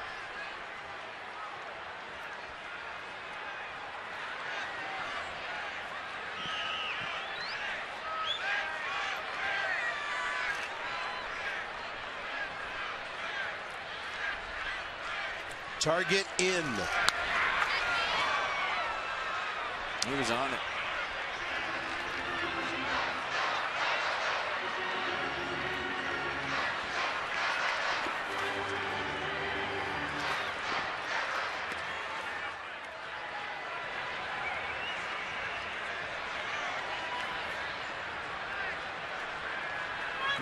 Filling up that strike zone. And then he fades one outside at 80. Count goes full, 3-2. He didn't like the hack on the 91-mile-an-hour fastball. Turned over the changeup. Ian Thomas will be 27 on the 20th of April. 6'4", 215. Braves just signed him in May of 2012. He was pitching independent ball in Canada at the time. B.J. Upton will catch it about 380 feet away. 2 outs. 3 words, not in April. When it warms up, that ball's gone. Just like we promised earlier in the game, it's Miller time, brought to you by Miller Lite. And let's go all the way back to the first inning. Adam LaRoche, 2-2 slider down in, dropping the barrel to the baseball. And on a night when the ball really isn't carrying, went upper deck, and that young lady got herself a souvenir. Adam LaRoche's 2nd home run of the year.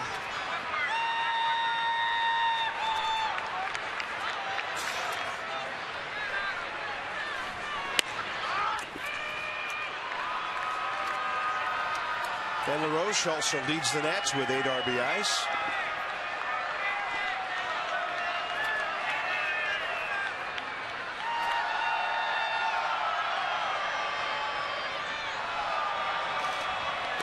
That one bounced way out in front of home plate and even caused Ryan Domet, the catcher, to turn sideways. Well, if LaRoche can hit 250 in April, just 250, yeah, he may hit 400 this year.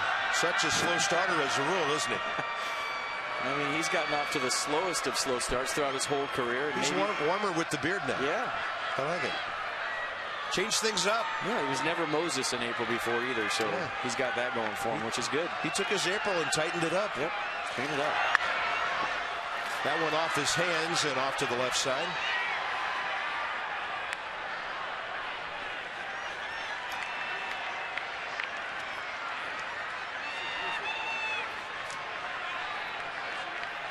It just always makes me cringe from a sports psychology standpoint to hear anybody say I'm a slow starter.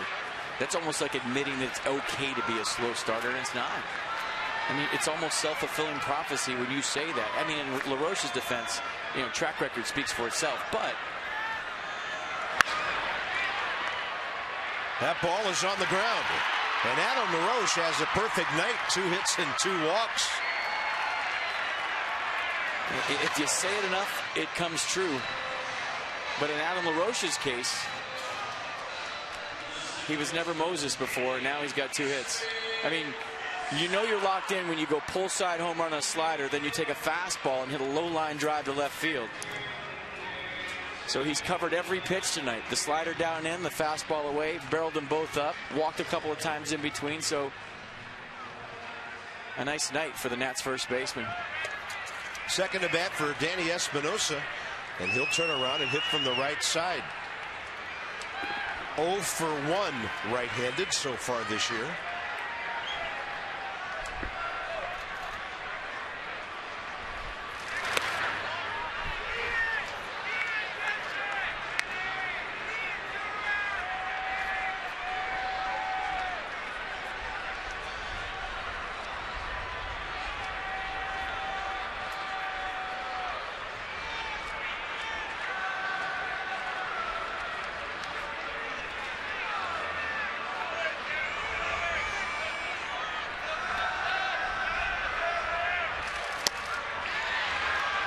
Pretty good job by Ian Thomas of turning that ball over, down and away from Espinosa. Hit his first major league home run, batting right-handed off Zach Duke, opposite field in Pittsburgh back in 2010, right after he was called up.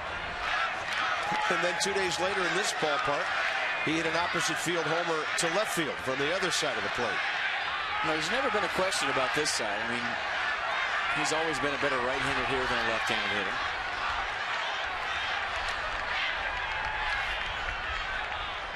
And he's going with the eye trick thing. Drew Storen for the 9th.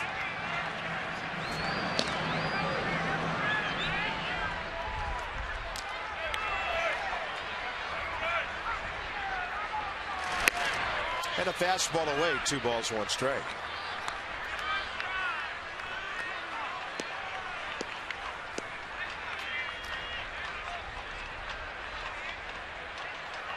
Four-1 lead. You go fastball right here, turnover, changeup. 4-run lead. Challenge, right?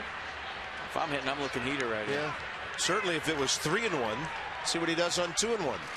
Fastball. Yeah, and Danny had a good rip. Just couldn't quite get over the top of it.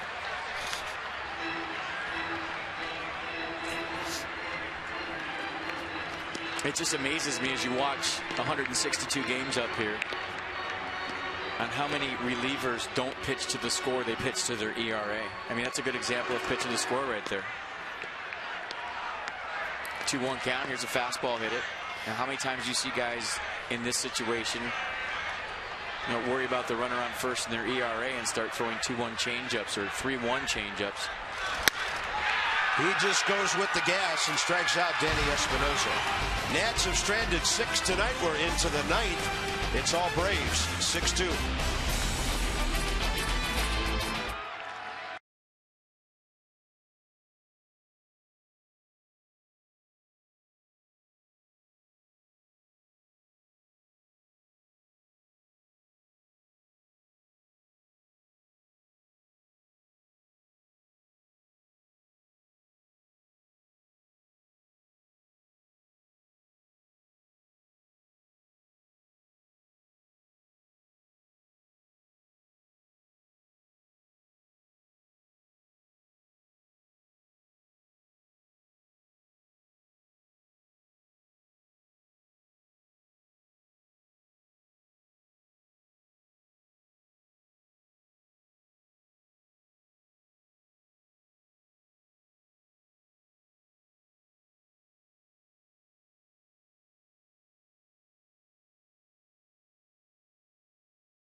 For the Nats as we go to the top of the 9th, 6-2 Braves. And how about some Care First walks? For every Nationals walk this season, Care First Blue Cross Blue Shield will contribute $50 to support Girls on the Run DC. To date, the Nationals have drawn 19 walks for a total of $950. Care First Blue Cross Blue Shield encourages each of us to take that first step towards a healthier and more active lifestyle. Are you sniffling in the middle of my promo right there? I forgot to hit the sniffle switch. Hey, you're a gamer, man. You're sick. It'll be all right. You're getting it done. Good job. Drew Storen, 3rd appearance. He'll take over here in the 9th. And we've been impressed with the way Drew has come out. After, as you mentioned, and we watched down in Florida, things didn't go that well for him. 2 innings, no runs, no hits, 4 strikeouts. Ryan Domit faces him. Andrelton Simmons. And we'll see what Freddie Gonzalez does after that, because he's not warming anybody. So possible the reliever, the Virginia native, Ian Thomas, could get an at bat and maybe pitch the 9th inning. Domit 1 for 4 with an RBI hit back in the 5th. And Drew challenged fastball. Out to Worth, and Jason got a good jump. Decides to get rid of it in a hurry. 1 out. We're with you tomorrow. It'll be a 1:35 first pitch. Alex Wood won his first start in Milwaukee. 7 innings, 1 run. He's just 23 years of age. And for the Nationals, Taylor Jordan. He made 9 starts as a rookie. He went 1-3 with a 3.66 ERA, and his last start last year was against the Braves. On the road, gave up nothing in 6 innings. Was a tough luck, no decision day. Johnny and Ray, Nats Extra, 1 o'clock tomorrow.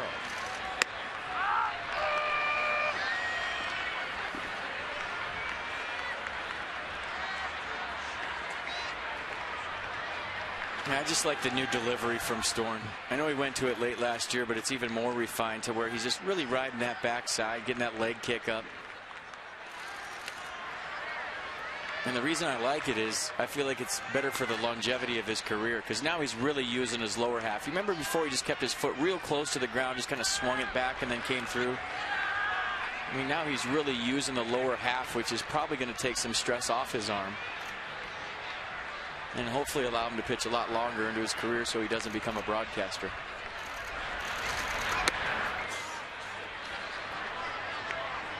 Jordan Schaefer now in the number 9 spot. They were just waiting a little longer to get Jordan Walden up in their bullpen. Walden came close to giving up a run in the 8th inning yesterday, but able to shut the door and then get the ball to Craig Kimbrell.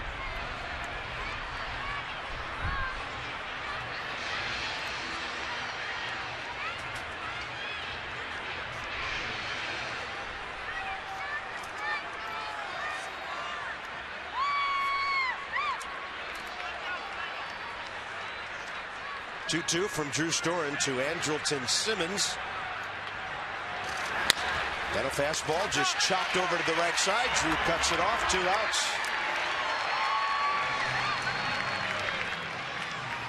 Right now, get your phone out, get on Twitter, take a picture, use hashtag #MASSingNationals for a chance to have it shown in an upcoming game broadcast. Brought to you by AT&T. I mean, what else are you going to do at this point? Start tweeting.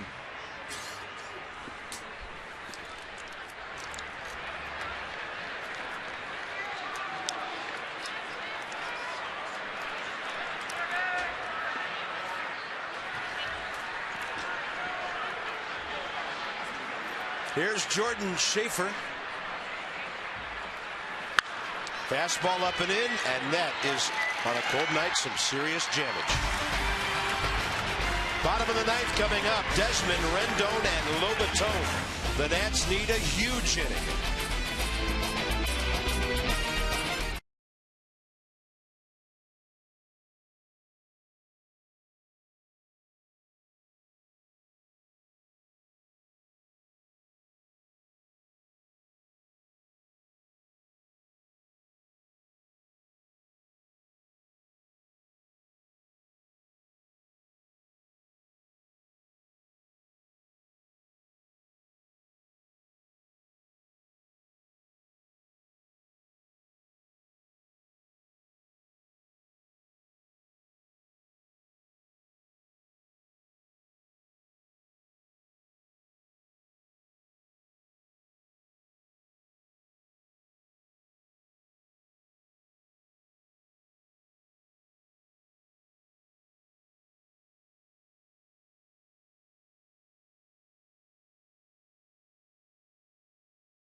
Leads as we head to the bottom of the 9th here in a chilly Saturday night at Nationals Park. Johnny Holiday and Ray Knight are going to be along with our Nats Extra post game in just a couple of minutes. This is better. Little said about this game, Ray. Close the book, forget about it, and go until tomorrow. Huh? It'll be fine, brother. Yes, sir. I'm all for that. And just one of those deals. Tehran, one of the best pitchers in the league. Pitched well tonight, didn't he? And we have had a tough time trying to figure him out. He was very good tonight. For the Nationals, of course, the offense has been supplied by Adam LaRoche with a couple of hits, a single, the home run, and 2 walks, on base 4 times. Yeah, he swung it, boy. That ball that he hit up there tonight, that was an upper. I've not seen many balls go up there. You're not kidding. So we got a lot to talk about. I hope you'll stick around and catch us. A Nats Extra postgame coming up after Bob and FP pull this one out in the bottom of the 9th here at Nats Park. Back to you guys. All right, gentlemen. Hope you're nice and warm out there in left field. And here we go, bottom of the 9th inning. The ball game isn't over until you walk off after that last out. As mentioned, Jordan Walden, he gave up a base hit to Rendon, a walk to Worth yesterday. Actually, Walden, the inning before that, gave up a double to Lobaton. And then Luis Avilan bailed him out. Carpenter pitched the 8th, Kimbrell the 9th. And the Nats need Ian Desmond to get this thing off to a start here. Bottom 9, down by 4. Yeah, Walden 3 pitches, fastball mid-90s, slider, changeup. And a guy that has one of the strangest deliveries you'll ever see. A lot of people on Twitter asking me about his delivery and if it's a balk. Actually not making contact with the rubber as he releases. And I was told that if it's part of your natural delivery and your natural motion, which it is, that it's legal. Which, that's weird to me because he's pitching from about 58 feet instead of 60.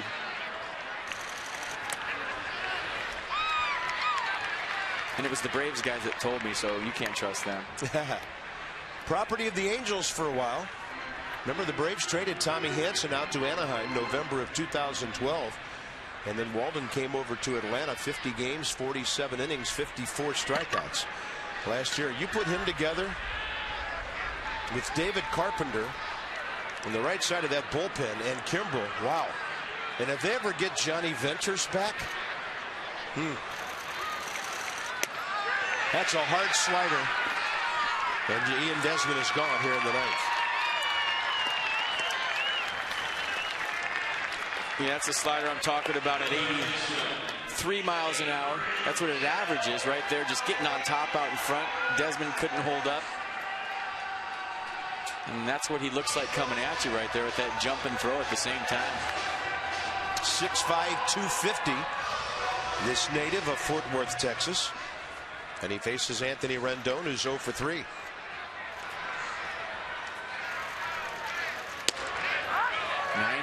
On that fastball. Wow. Wow.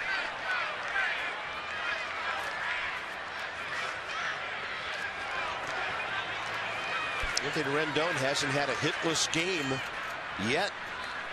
Even on a day when he didn't start, he came off the bench in New York and had a pinch hit. And that's a slider in there at 84.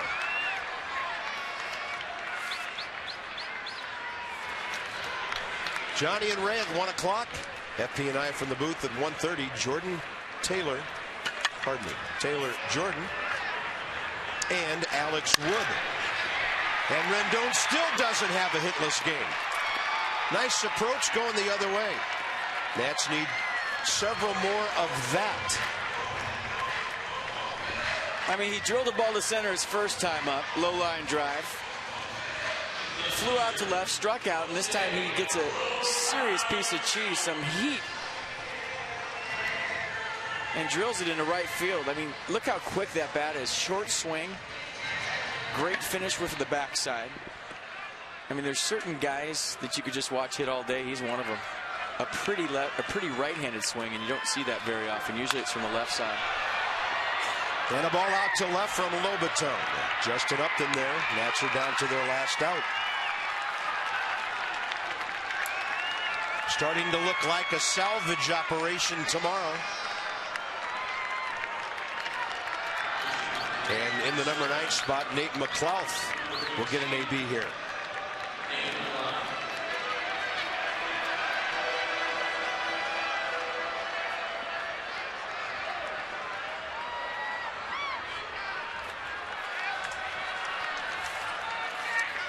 Nate Azenat 0 for 2 with a walk.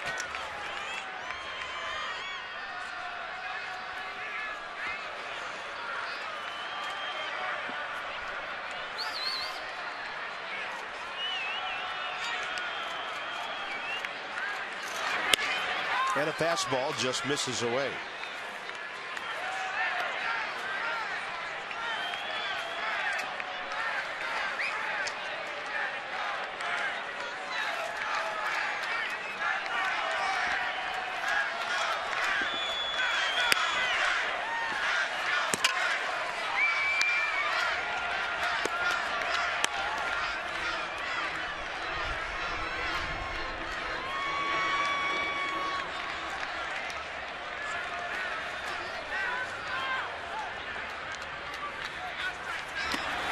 And they just let Rendon go to second base.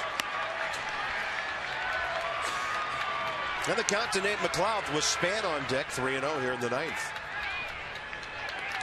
Braves are trying to win their 4th in a row after dropping their opener at Milwaukee.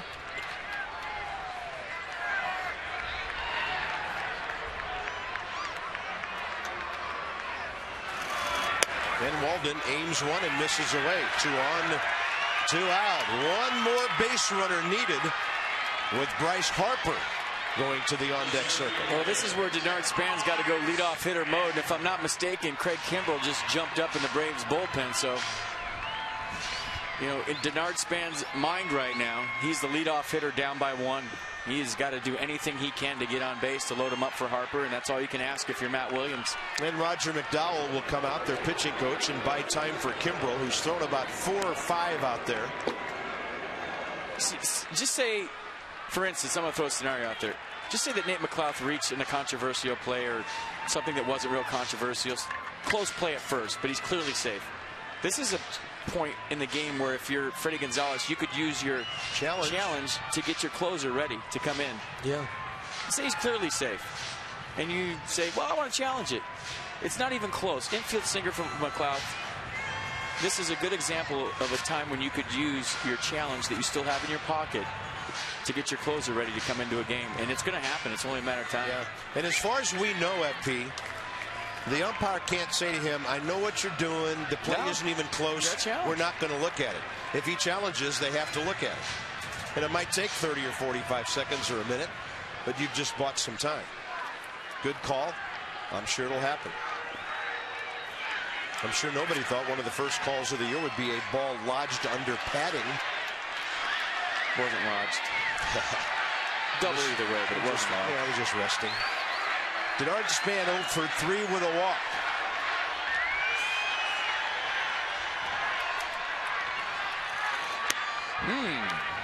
And Jordan Walden misses.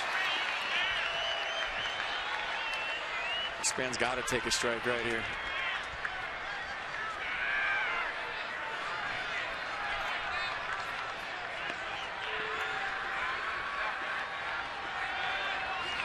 Right now, it's a save situation with a tying run in the on-deck circle. So if Walden doesn't get Span, you know Kimbrell's coming in for Harper.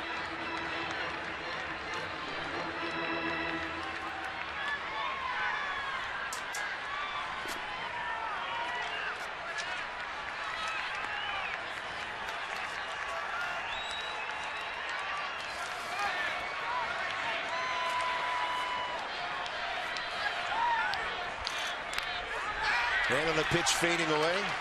Yeah, the guy's got a change up at 87 to go with the slider and the fastball.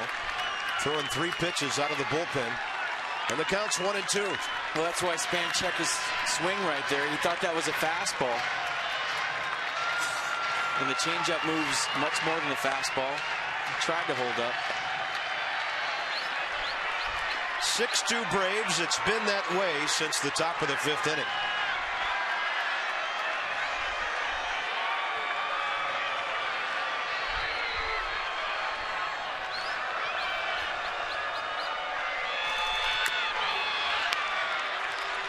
Just by a late swing, the Nats still alive. Yeah, live to see another pitch. 99 on the black.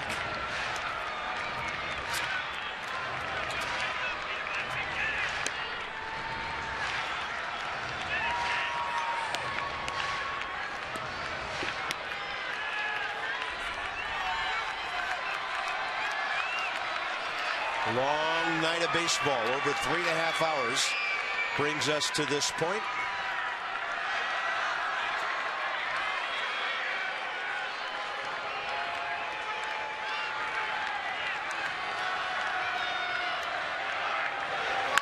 And Span just thinking about stroking one into left field. Stays alive again.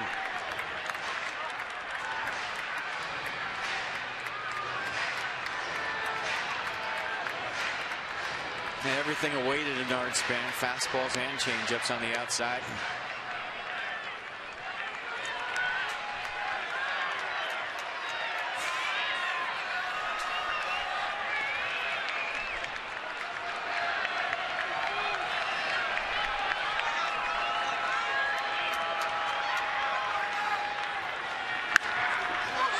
And the bat flies over the Nats dugout as the ball goes over the other dugout.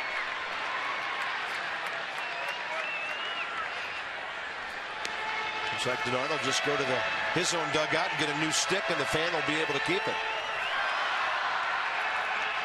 Well, that bat was 0 for 3, so he doesn't want it back. He's going to get a new one. Yeah, if he's 3 for 3, he's looking up in the stands right now to exchange something for that. He went to get the on-base model. See if Adam picked him out a good one. Yeah, pick me a winner.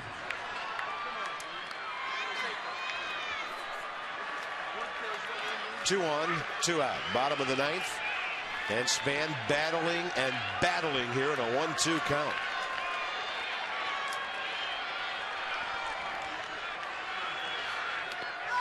Strikes out on a pitch in the dirt.